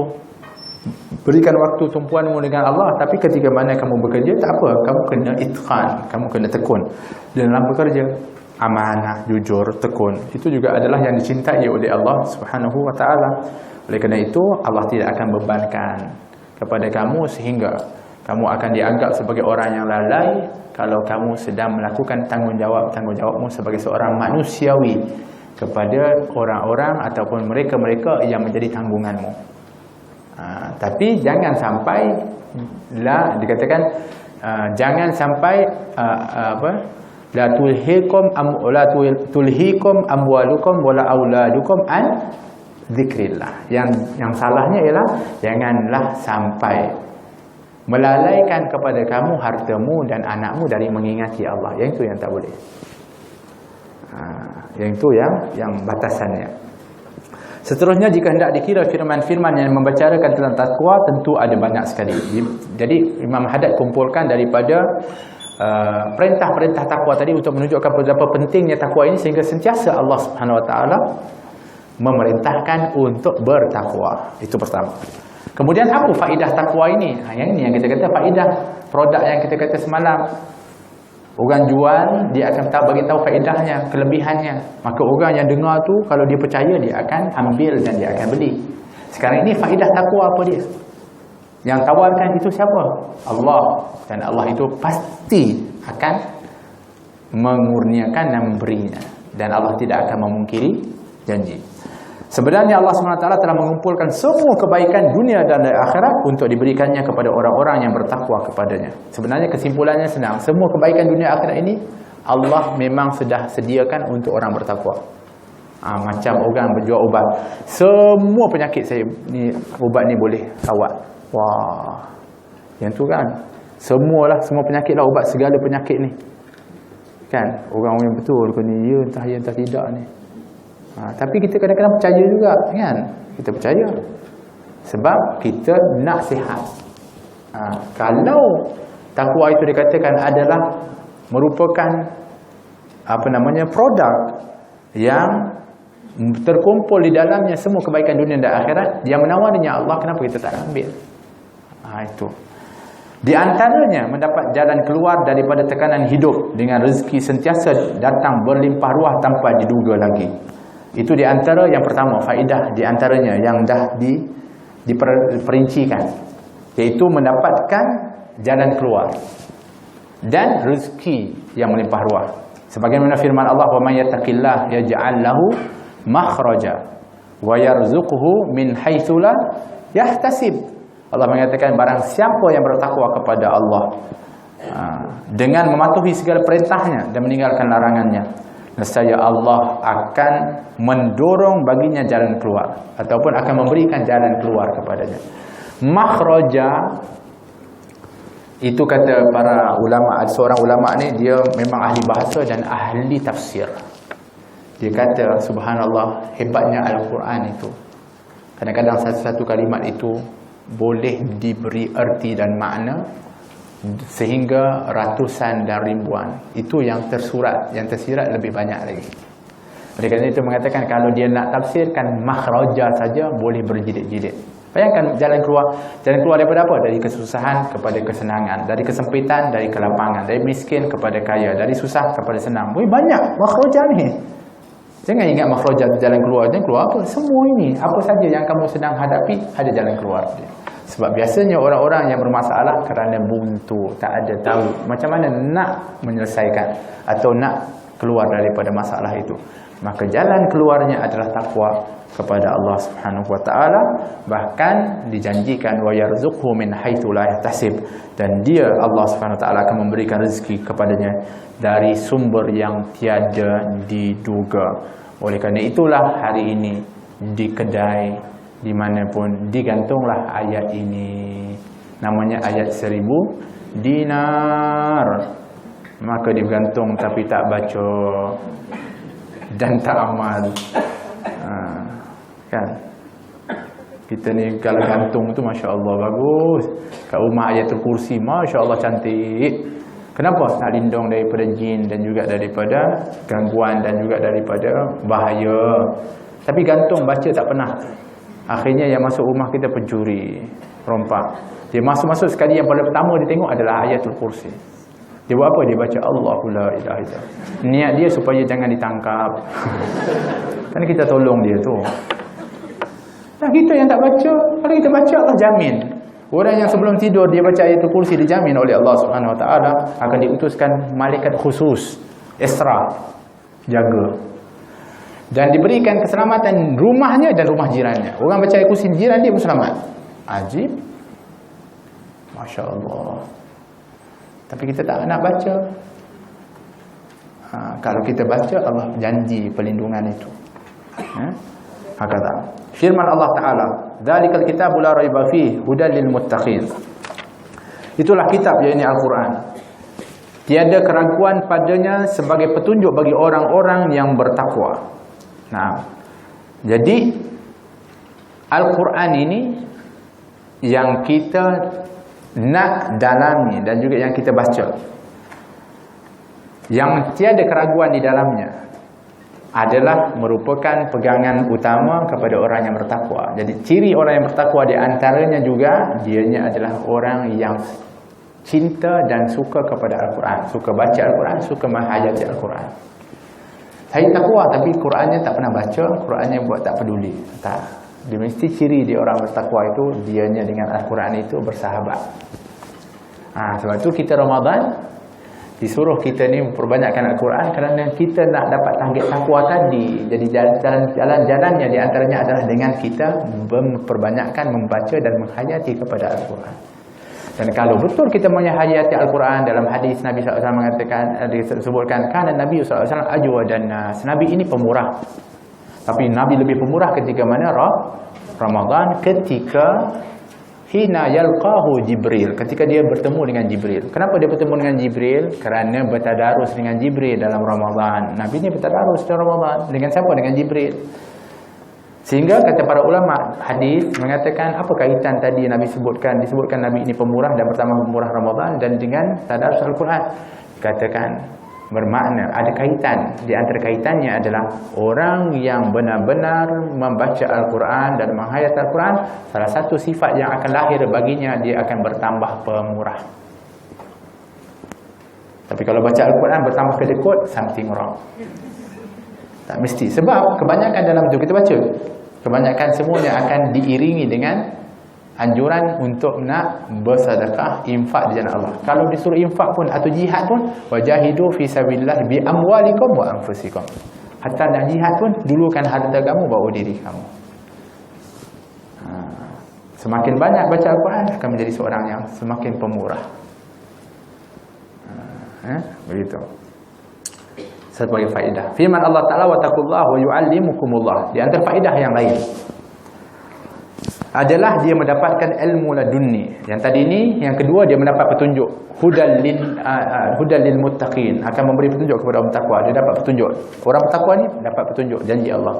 Yang ketiga dia mendapat ilmu ladunni.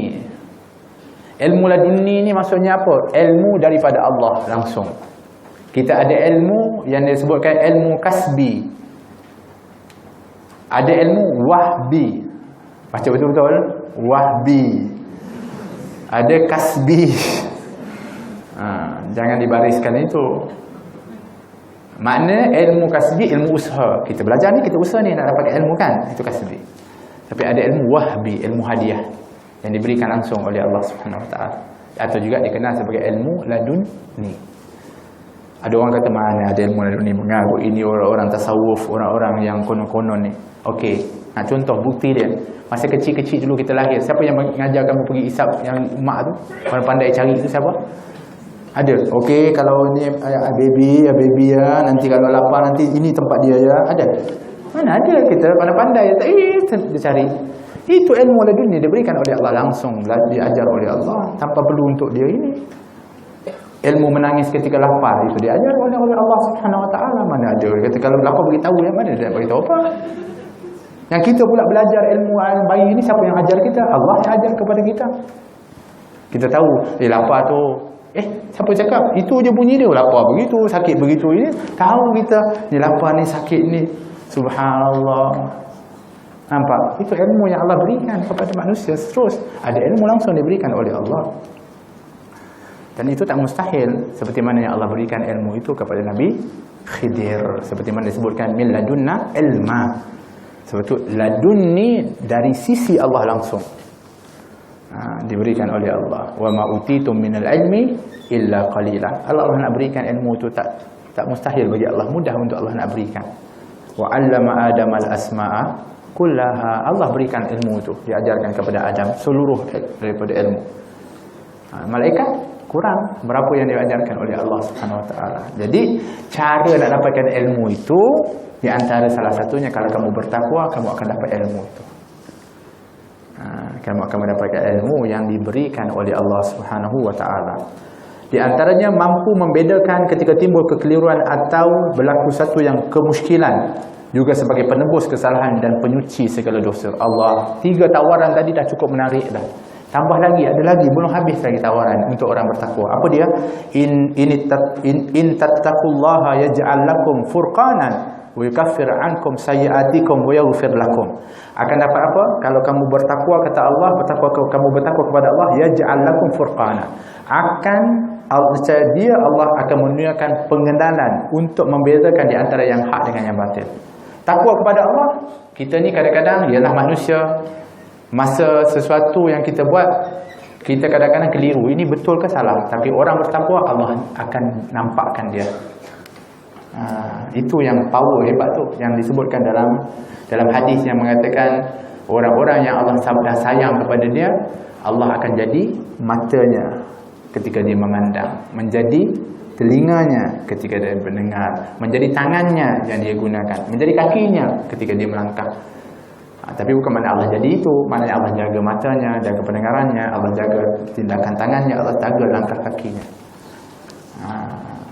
Kalau cirinya bertakwa, sebab takwa itu adalah taat kepada Allah dan tinggalkan larangan dia. Kemudian wa yukaffir ankum sayyi'atikum, akan dihapuskan bagi kamu akan kesalahan kamu itu.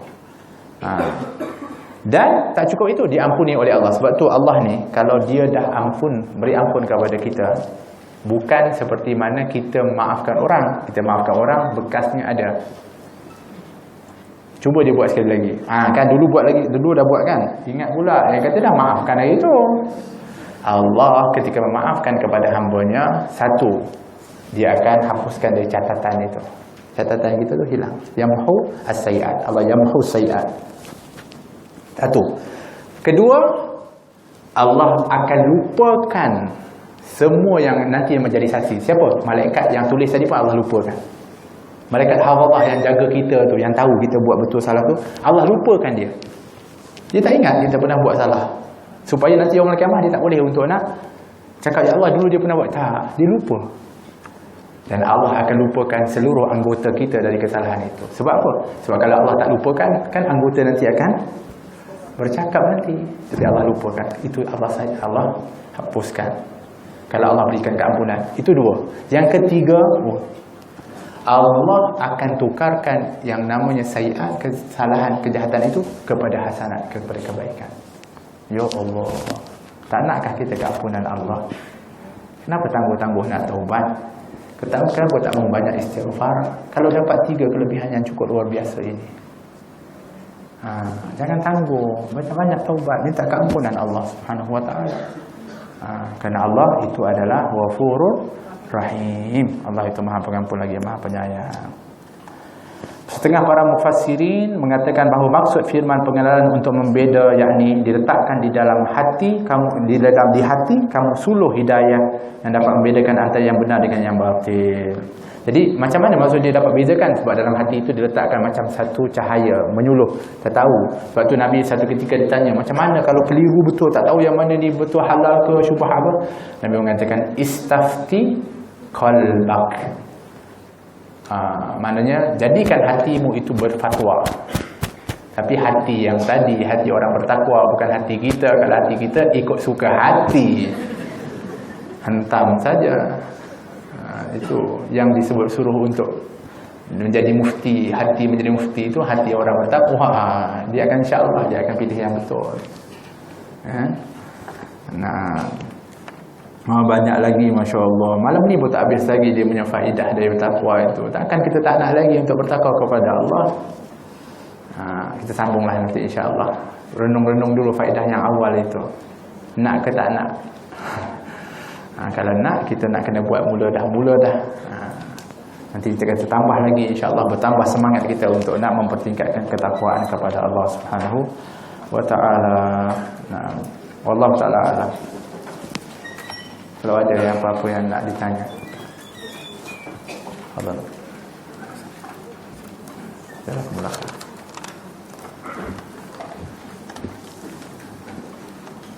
Manakah yang lebih afdal untuk solat witir? Di hujung malam ataupun mengikut imam selepas tarawih? Baik. Kalau ditanya yang afdal, sebenarnya yang afdal adalah di penghujung malam. Kerana ij'alu akhir salatikum al-witra, kata Nabi. Jadikan terakhir daripada solat kamu atau ibadat kamu itu adalah witir. Bermakna kalau boleh di akhir sekalilah yang terbaik. Tetapi di dalam witir ini ada 2 sahabat yang berbeza amalannya. Satunya Abu Bakar Siddiq, satunya Umar Al-Khattab. Sayyidina Abu Bakar Siddiq, dia selalu berwitir setelah solat Isya. Dia mengatakan kenapa? Kerana saya takut nanti, pertama mungkin saya tak sempat nanti mati. ketika tidur. Keduanya mungkin saya tak terbangun, maka saya tak mau meninggalkan witir, kerana witir itu sunnah muakkadah yang Nabi tak pernah tinggal. Bagi mazhab Hanafi hukumnya wajib. Kita sunnah sebab tu tak buat kecuali Ramadan je. Nampak? Nabi tak pernah tinggal. Nabi tak pernah tinggal witir. Ingat Nabi tak pernah tinggal witir. Jadi alasannya itu boleh digunakan dan dibenarkan oleh Nabi. Ada pun Sayyidina Umar memang dia akan solat di waktu malam, dan dia akan solat witir setelah di penghujung malamnya, pagi itu. Maka itu juga adalah yang dibenarkan oleh Nabi. Dan kalau tanya afdal, yang itulah yang lebih afdal. Tapi oleh kerana kita tadi bimbang, takut-takut nantinya kita tak bangun, maka yang terbaik untuk ikut imam. Sebenarnya ikut imam itu adalah afdal, kerana kita ini adalah orang yang ikut. Berjamaah itu dikatakan yadullah ma'al jamaah, pertolongan Allah itu dengan jamaah. Maka kita solat witir berjamaah. Baik, sekali saya nak witir juga nanti, boleh tambah lagi 8, sebab witir Nabi 11. Nanti kita bangun malam, kita solat witir 8 rakaat. Jadilah witir kita campur 3 tadi ada harapan tak? Tak, saya dah witir dah tu, saya tak nak bangun lagi dah. La ilaha illallah, bangun apa salahnya? Siapa kata tak boleh? Dia buat alasan pula, saya dah witir. Jadi afdal memang di awal, di akhirnya. Benarkah tiada doa selepas iqamah? Ada doa selepas iqamah. Kalau kita tengok dalam kitabul azkar, ada riwayat. Cuma ada di antara mereka yang menyatakan ianya adalah dhaif, lemah. Kita dah sebutkan, kalau sesuatu itu adalah dianya dhaif, boleh untuk diamalkan dalam fadailul a'mal. Jadi ketika mana setelah qamat, la ilaha illallah la ilaha Muhammad Rasulullah sallallahu alaihi wasallam, Allahumma rabb hadhihi da'wati tammah. Ada orang yang dia doa sama dengan doa azan, tapi sebenarnya doanya ada beza dengan doa azan. Tapi tak apalah, yang penting doa. Boleh saja untuk kita doa apa pun. Tapi kalau ada mengatakan tak ada doa dan tak boleh doa, maka dia kena datangkan dalil dulu, larangan berdoa setelah iqamah. Kalau ada dalilnya larangan daripada Nabi, memang kita kena tinggalkan. Tapi tak ada larangan pun, maka dia yang salah kerana melarang sesuatu yang tak dilarang oleh Rasulullah sallallahu alaihi wasallam. Baik. Banyak pula ini ya. Assalamualaikum. Jika berniat baik dicatatkan pahala, bagaimana pula azam yang baik? Baik, kalau berniat baik akan dicatat. Azam juga sebenarnya sudah dicatat oleh Allah Subhanahu wa taala. Cuma kita bezakan azam dengan niat tadi kerana ianya berkaitan dengan ibadah. Tapi azam untuk melakukan kebaikan-kebaikan, seperti saya kalau sekiranya ada duit saya nak bersedekah, azamnya kuat betul. Saya ini kalau saya nak buat ini, lepas ni saya nak tolong orang tu, dapatlah pahala dia. Sebab ini adalah kelebihan umat Nabi Muhammad sallallahu alaihi wasallam. Ketika dia berniat, maknanya berazam, berniat untuk buat satu kebaikan, sudah ditulis satu kebaikan kepadanya. Ketika dia buat, maka akan diletakkan hasanat itu menjadi 10 sehinggalah digandakan sampai 700 mengikut kepada kadar keikhlasan dan kebaikan baiknya kadar apa yang dilaksanakan itu. Ketika dia berniat atau berazam buat jahat, masih belum ditulis. Tapi ketika dia buat yang jahat itu, hanya ditulis 1. Kalau begitu tak apalah, kita buat baik, kita buat jahat. Kita buat baik, kita buat jahat. Mestilah doa saya lebih banyak daripada jahat. Macam mana? Betul tak? Jangan diingat, kejahatan yang kamu lakukan itu akan menyebabkan akan adanya titik hitam di dalam hati. Ketika mana ditambah, akan bertambah merebak. Ketika itu kerana dosa ini yang akan menghalang kamu nanti membuat kebaikan. Oleh kerana itu, orang yang berdosa, berbuat satu maksiat atau dosa, dia tak cepat bertaubat, tak istighfar, tak diiringi dengan kebaikan, maka dia akan naik ke tingkatan yang kedua, iaitu dia akan, pertama tadi dia rasa bersalah dah, tapi dia tak nak istighfar, dia tak nak taubat. Dia akan pergi ke tingkat kedua, dia tak rasa bersalah lagi. Kalau dibiarkan lagi, dia akan merasa seronok buat maksiat. Maknanya dia seronok. Yang keempat, kalau sudah seronok, akhirnya dia akan benci kebaikan. Sebab dia seronok kejahatan, dia mesti dia tak suka kebaikan. Mana ada orang suka kejahatan, suka? Tak ada. Dia tak akan suka kebaikan. Sebab kebaikan ini akan menghalang kejahatan itu. Sebab tu ada orang kadang-kadang dia tengok orang yang pakai Islamik pun dia tak suka. Alim sangatlah tu. Pasal sakit hati dia. Lepas tu Nabi kata kun aliman au muta'aliman au mustami'an au muhibban lah wala takun khamisan fatahdib. Jadilah orang alim kalau tidak jadi orang yang belajar ilmu, kalau tidak jadi orang yang mendengar ilmu, atau cinta kepada orang yang berilmu dan juga ilmu tu. Jangan jadi yang kelima, yang benci kepada orang berilmu, benci kepada ilmu, benci kepada orang belajar ilmu, benci kepada majlis ilmu. Kamu akan binasa, kata Nabi SAW. Sebab dibiarkan tadi. Hati-hati. Jadi cepat iringi. Kalau kita ada kesalahan, dengan istighfar, dengan amal soleh, dengan sedekah, dengan salat, taubat, dengan itu diiringi. Cepat-cepat. Ya, baik. Mana yang sudah? Bagaimana mahu buang perasaan kita lagi bagus dari orang lain. Ini kalau ada perasaan seperti itu adalah merupakan penyakit takabur. Kita merasa lebih baik daripada orang lain, itu adalah merupakan dari bibit takabur. Man takabbara, disebutkan la yadkhul jannah man kana fi qalbihi mithqala dzarratin min kibir. Tak masuk syurga orang yang ada dalam hatinya sebesar zarah takabur, sombong. Tak masuk syurga. Merasa lebih baik daripada itu. Jadi oleh kerana itu, bagaimana nak buang perasaan itu adalah dengan kita sentiasa memikirkan orang itu ada kebaikan yang lebih daripada kita, yang kita tak tahu. Sebab tu Hasan Basri mengatakan, aku ini kalau tengok orang tua, aku akan merasakan dia lebih baik daripada aku kerana dia lebih tua daripada aku. Kalau dia buat kebaikan, dia lebih banyak kebaikannya daripada saya. Tapi kalau saya jumpa dengan budak kecil, saya akan kata dia lebih baik daripada saya. Kenapa? Kalau dia buat maksiat pun, dia akan lebih kurang daripada saya. So umur dia baru awal. Subhanallah. Ini nak mendidik. Jangan sampai merasa diri lebih baik daripada orang lain. Kurang faham. Kita berasal dari tanah ataupun air mani. Kita punya asal daripada Nabi Adam. Nabi Adam daripada tanah. Nabi Adam itu je daripada tanah, yang dibentuk daripada tanah. Adapun kita adalah mewarisi daripada gen itu adalah daripada Nabi Adam. Tapi kita berpindah adalah melalui air mani daripada sulbi. Faham? Bukan maknanya kita pun nanti dibuat daripada tanah juga. Tidak. Kita hanya daripada asalnya daripada tanah. Tapi setelah itu semuanya daripada proses mani. Bagaimana mahu membezakan mimpi itu baik ataupun buruk? Kalau mimpinya happy, baik. Kalau hantu, buruk. Macam mana? Kan? Sebab tu ilmu takwil mimpi ini ada. Dan kita boleh untuk pergi tanya kepada orang yang ahli dalam takwil mimpi. Tapi hati-hati. Jangan bertanya kepada sebarangan orang. Kerana kalau orang itu mentakwilkan yang salah, akan berlaku. Oleh kerana itu, kalau ada orang kadang-kadang dia percaya kepada kita dan dia cerita mimpinya, hatta mimpi apa pun, baik atau buruk, kita katakan kepada dia, Nabi ajarkan untuk kita ucapkan kepada dia, khair insya-Allah khair, baik insya-Allah baik. So kita nak doakan tu. Ya tu baju ni. Yang itu kita ni cepat sangat.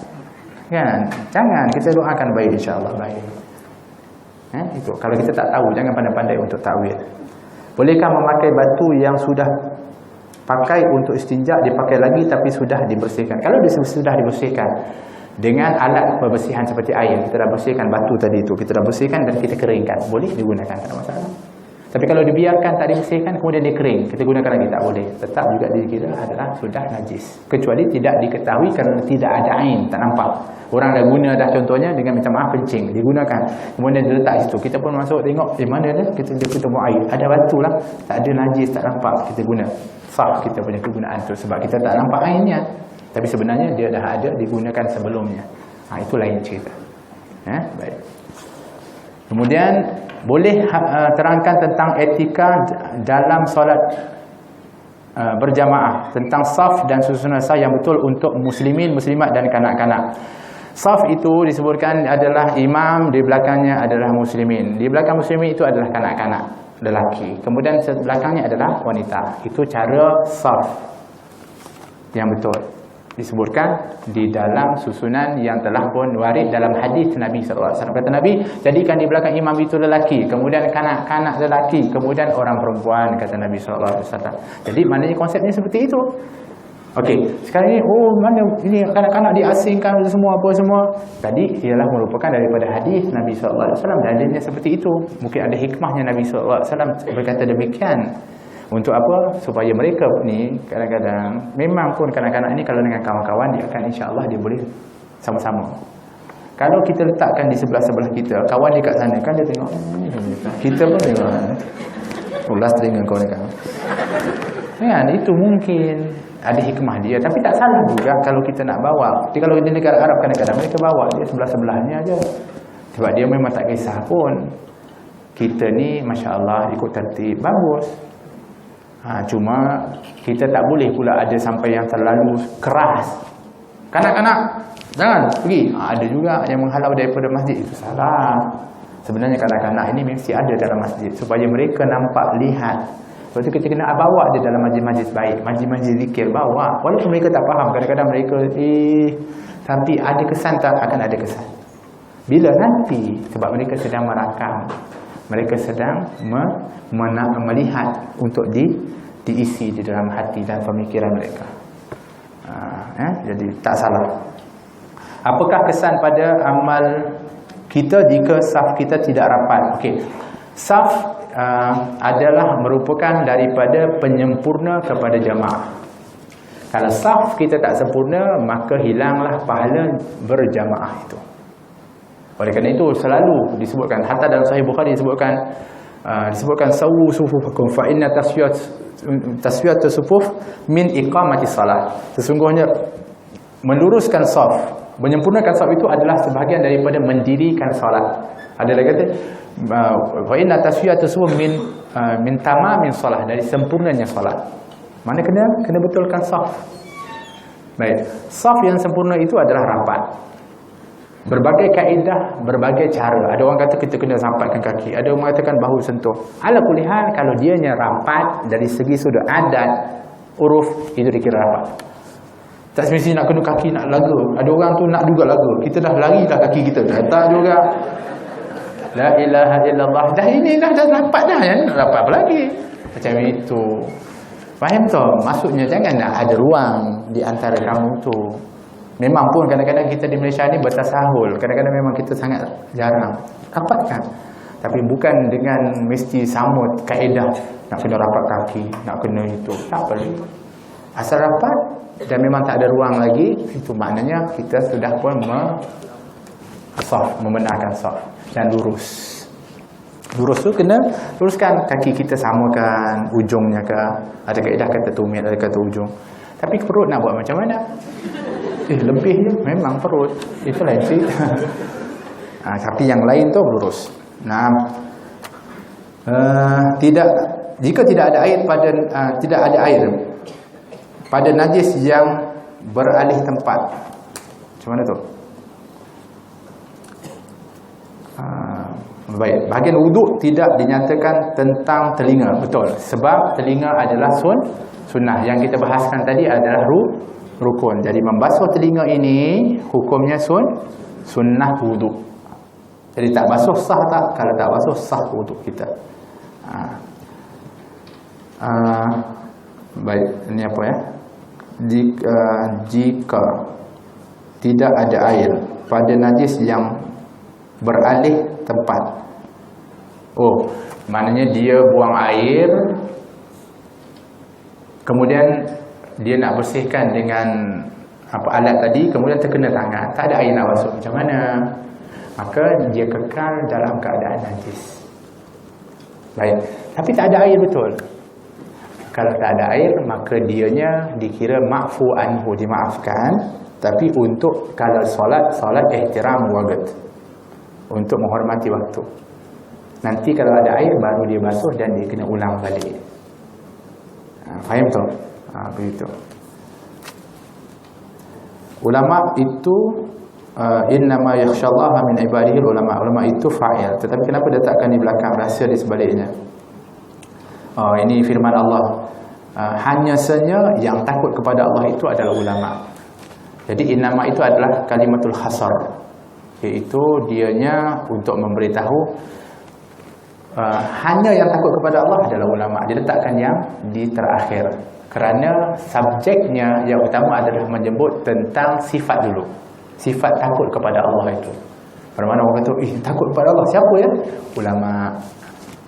Maknanya yang penting apa dia? Takut kepada Allah penting. Tapi yang akan takut kepada Allah itu adalah golongan yang berilmu, iaitu ulama. Jadi maknanya biasanya di antara hikmah sesuatu itu didepankan adalah untuk kerana pentingnya perkara itu. Bermakna takut kepada Allah itu adalah perkara yang sangat penting untuk ada kepada ciri-ciri kita. Begitu. Assalamualaikum, semoga Allah sentiasa merahmati. Amin. Habib dan sekeluarga. Soalan dalam bahan istinja, ia mesti menyerap. Adakah boleh gunakan batu kerana tidak menyerap? Bukan menyerap, bukan mesti menyerap. Itu maksudnya adalah menyerap. Kita letak dia pun serap, bukan. Maksudnya dia kasar, sehingga kalau kita tarik itu dia ikut. Dia boleh kesal. Kalau tisu dia menyerap, itu bab lain.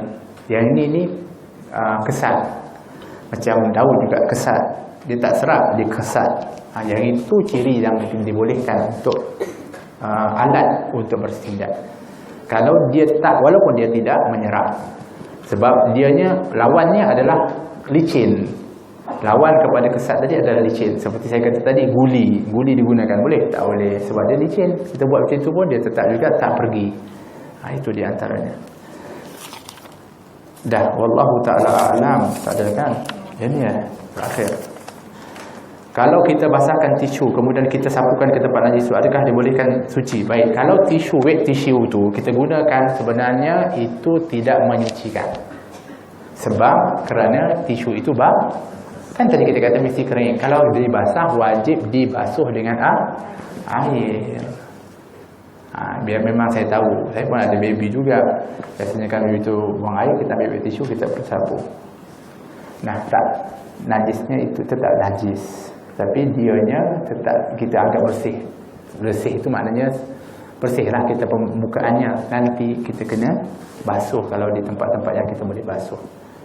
Kalau tidak, dia hanya akan membawa najis. Sebab tisu kita basah. Kalau tisu kita kering, boleh. Kalau kaedahnya macam ini. Kaedahnya tisu kering itu yang digunakan dulu. Tapi sebab kalau baby tak boleh ada harapan lah. Baby tu kalau dia buang sampai ke tepi-tepi tu ada kena. Maksud saya kalau kita, sebab kita ni tak puas, kita rasa iya ke? Dah bersih ke kena guna tisu? Mengarut lah kita. Tapi hukumnya tetap dia kira bersih. Bukan masalah puas tak puas.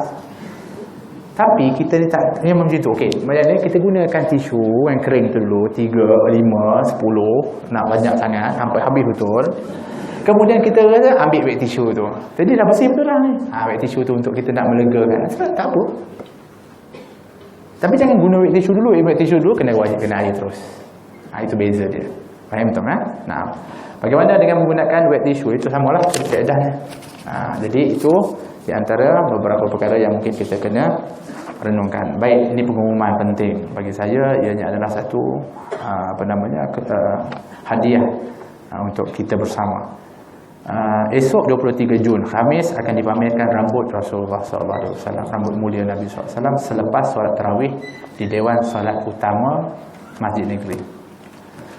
Jadi siapa nak ambil peluang untuk dekat dengan juzuk atau bahagian daripada Nabi SAW, maka hadirlah dan hadirkan dengan perasaan cinta dan rindu dan juga ingin bertabarruk dengan peninggalan dari bahagian yang ada daripada Nabi SAW.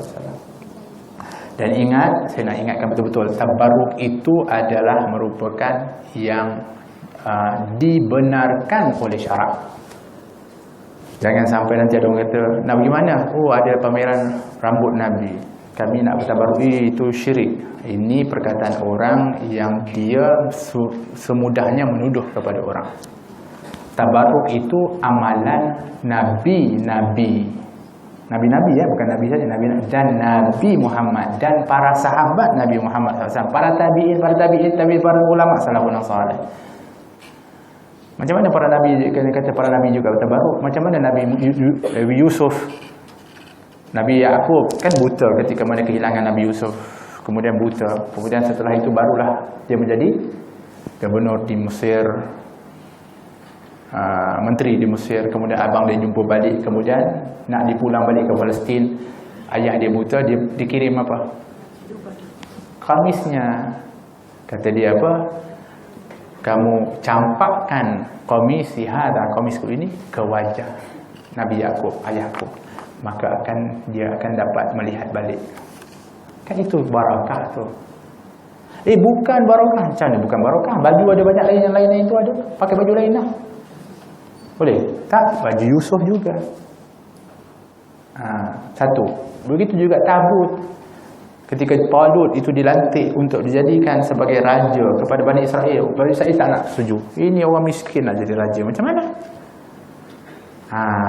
Allah kata pada Nabi itu, kalau tanda dia dilantik oleh Allah, ada di rumah dia itu tabut. Tabut ini apa dalam tu ada? Kotak. Kotak tu ada apa dalamnya? Adalah merupakan as-sakinah dalamnya, dan mimma tarika min ali Musa wa ala Harun tahmiluhul malaikat. Di dalam itu ada peninggalan Nabi Musa dan Nabi Harun. Ada tongkat Nabi Musa, ada suhufnya, ada cebisan jubah kamisnya, ada jubahnya Nabi Harun. Dijaga oleh Allah, bahkan kerana mulianya dia itu, sehingga yang membawa dia ke tempat itu adalah malaikat. Nabi SAW bertabarruk. Nabi SAW kadang-kadang Nabi itu berhenti tempat Nabi solat. Kadang-kadang satu tempat yang sangat tinggi dan bahaya. Dalam Sahih Bukhari disebutkan, Rasulullah kenapa solat sampai ke tempat itu, di tebing itu. Mengatakan di tempat ini tidak kurang daripada 70 para Nabi yang pernah solat di sini. Dalam peristiwa Isra, Nabi solat di tempat-tempat. Hatta di tempat lahirnya Nabi Isa disuruh oleh Allah untuk Jibril bagi tahu, berhenti sini, berhenti wahai solat wahai Muhammad. Berhenti solat, bukan kata dia doa, solat. Kemudian doa. Kemudian di tempat apa? Tempat lahirnya Nabi Isa. Bertabarruk dengan keberkatan tempat kemuliaan. Jadi bukan benda yang pelik. Para sahabat kalau cerita lagi cerita pening. Macam mana berebut dengan rambut Nabi SAW. Bagaimana berebut dengan air wuduk Nabi, ludah Nabi SAW, darah Nabi diminum. Bahkan dalam riwayat lain, air kencing Nabi SAW diminum. Jadi apa yang ada orang mengatakan, oh tabaruk ini tak boleh, ini syirik dan sebagainya. Syirik kalau sekiranya kamu menganggap dia memberi manfaat dan mudarat. Tapi tidak syirik kalau dengan wasilahnya itu kamu mohon kepada Allah. Dengan berkat ini ya Allah, kau kurniakan kepada kami. Salah tak? Itu tak salah. Yang salah, wahai benda beri manfaat kepada aku. Itu salah. Faham tak? Jadi kita kena bezakan. Oleh kerana itu ketika mana kita datang besok, kita nak minta keberkatan dengan asar atau kesan itu daripada Allah. Daripada Allah. Faham eh? Jadi kita kena faham betul dan rasakan kerinduannya. Siapa yang tak mahu? Kalau Khalid bin Walid sendiri, dia letakkan di topi besinya ketika dalam satu medan peperangan, jatuh di tengah-tengah medan peperangan, sehingga dia pun berlawan demi untuk mendapatkan tu. Sahabat kata, kamu nyaris mati, bahaya, jangan, biarkanlah, ni buruk je kamu punya topi besi. Dia kata, bukan topi itu, tapi yang ada dalam topi itu rambut Nabi SAW. Aku rela mati demi untuk mempertahankan, tadi diinjak oleh orang-orang kafir. Jadi janganlah kita ni cepat saja sikit-sikit syirik, sikit tak betul. Kan? Kalau begitu jangan solat menghadap Kaabah. Solat di depan Kaabah syirik itu kan? Sebab kita sembah Kaabah. Ya begitu. Entahlah, bukan kita sembah Kaabah, kita menyembah Allah. Tapi Allah yang suruh untuk kita jadikan Kaabah itu sebagai qiblah. Nah, jangan mudah kita asyik orang cium sesuatu, orang peluk sesuatu, orang pegang sesuatu, syirik. Pergi kubur saja angkat doa, syirik. Apa sahaja kita minta kepada Allah, kan minta kepada kubur, kita minta kepada Allah, tapi di tempat yang mulia, kerana di dalam jasadnya mulia. Dan ini perbuatannya para sahabat, akidahnya para sahabat. Tapi kita nak ikut siapa kalau sahabat yang kita tak nak ikut? Faham eh? Allah Ta'ala alam. Ada banyak sebenarnya kisah-kisah tabarruk ini. Seperti Ummu Salamah simpan rambut Nabi, setiap para sahabat yang sakit akan jumpa kepada dia. Dia keluarkan rambut, dia rendam dalam air, nah minum, minta syifa daripada Allah. Ini syirik ni. Yang buat siapa? Isteri Nabi Ummul Mukminin. Yang minum para sahabat. Sayyidah Aisyah ada jubah Nabi. Setiap orang yang sakit nak berubat, direndamkan jubah untuk diberi minum dan juga untuk mandi. Nah, Sayyidah Aisyah ni jangan main-main. Kemudian diwariskan kepada Siti Asma, iaitu adik dia. Banyak sejarah di pasal sejarah nak kata tabarruknya. Imam Syafi'i dengan Imam Ahmad bin Hanbal. Imam Syafi'i kirim surat, kata dia sakit. Imam Ahmad bin Hanbal dapat surat, dia letakkan surat nak dapat keberkatan Imam Syafi'i. Kemudian setelah itu dia sabut jubahnya, suruh pengirim tu pergi ke Mesir bawa jubah dia. Sampai jubah tu Imam Syafi'i kata rendamkan jubah dia untuk aku minum dan mandi daripada. Ini kan para ulama, bukan dengan Rasulullah. Ni kenapa kita tak marah orang tukar baju ketika main bola tukar baju. Tabarruk kan. Lepas tu perah minum. Baru betul. Hakalah. Wallahu ta'ala alam. Mudah-mudahan Allah SWT memberkati kepada kita, diberikan oleh Allah Futuhul Arifin. Wa yufaqihuna fid din wa rizqna kamalal ikhlas wal yaqin. Ya Allah, dengan berkat Ramadan ini berikanlah kebaikan kepada kami, kefaqihan kepada kami, juga keberuntungan kepada kami ya Allah. Engkau telah memilih orang-orang yang beruntung, golongkan kami kepada keberuntungan itu ya Allah. Ya Arhamar Rahimin, Engkau telah memilih orang-orang yang Kau ampuni, maka ampuni kepada kami ya Arhamar Rahimin. Pandanglah kami dengan pandangan kasih sayang dan rahmat-Mu ya Allah. Berikanlah kepada kami bantuan dan juga kasih sayang-Mu untuk kami banyak berzikir mengingati-Mu ya Allah, untuk kami membaca kalam-Mu Al-Quran, untuk kami banyak bersalawat kepada kekasih-Mu Nabi Muhammad sallallahu alaihi wasallam, sehingga kehidupan kami ini tidak lain adalah sentiasa mempunyai hubungan dengan-Mu ya Allah, dan rindu cinta kepada-Mu ya Arhamar Rahimin, dan mempunyai hubungan dengan Nabi-Mu Muhammad sallallahu alaihi wasallam ya Arhamar Rahimin. Ya Allah, jadikanlah ibu bapa kami ibu bapa yang paling bahagia di dunia dan di akhirat ya Allah. Jadikanlah mereka itu Engkau sinari dengan cahaya iman dan takwa ya Arhamar Rahimin. Begitulah kami anak mereka dan juga kepada anak-anak kami ya Allah. Jadikanlah zuriat yang saleh dan salihah, rumah tangga yang bahagia, sakinah, mawaddah warahmah ya Arhamar Rahimin. Matikan kami dengan husnul khatimah dengan kalimat la ilaha illallah Muhammadur Rasulullah sallallahu alaihi wasallam di pada malam yang penuh dengan kabul keberkatan ini. Kau kabulkan permintaan kami ya Allah.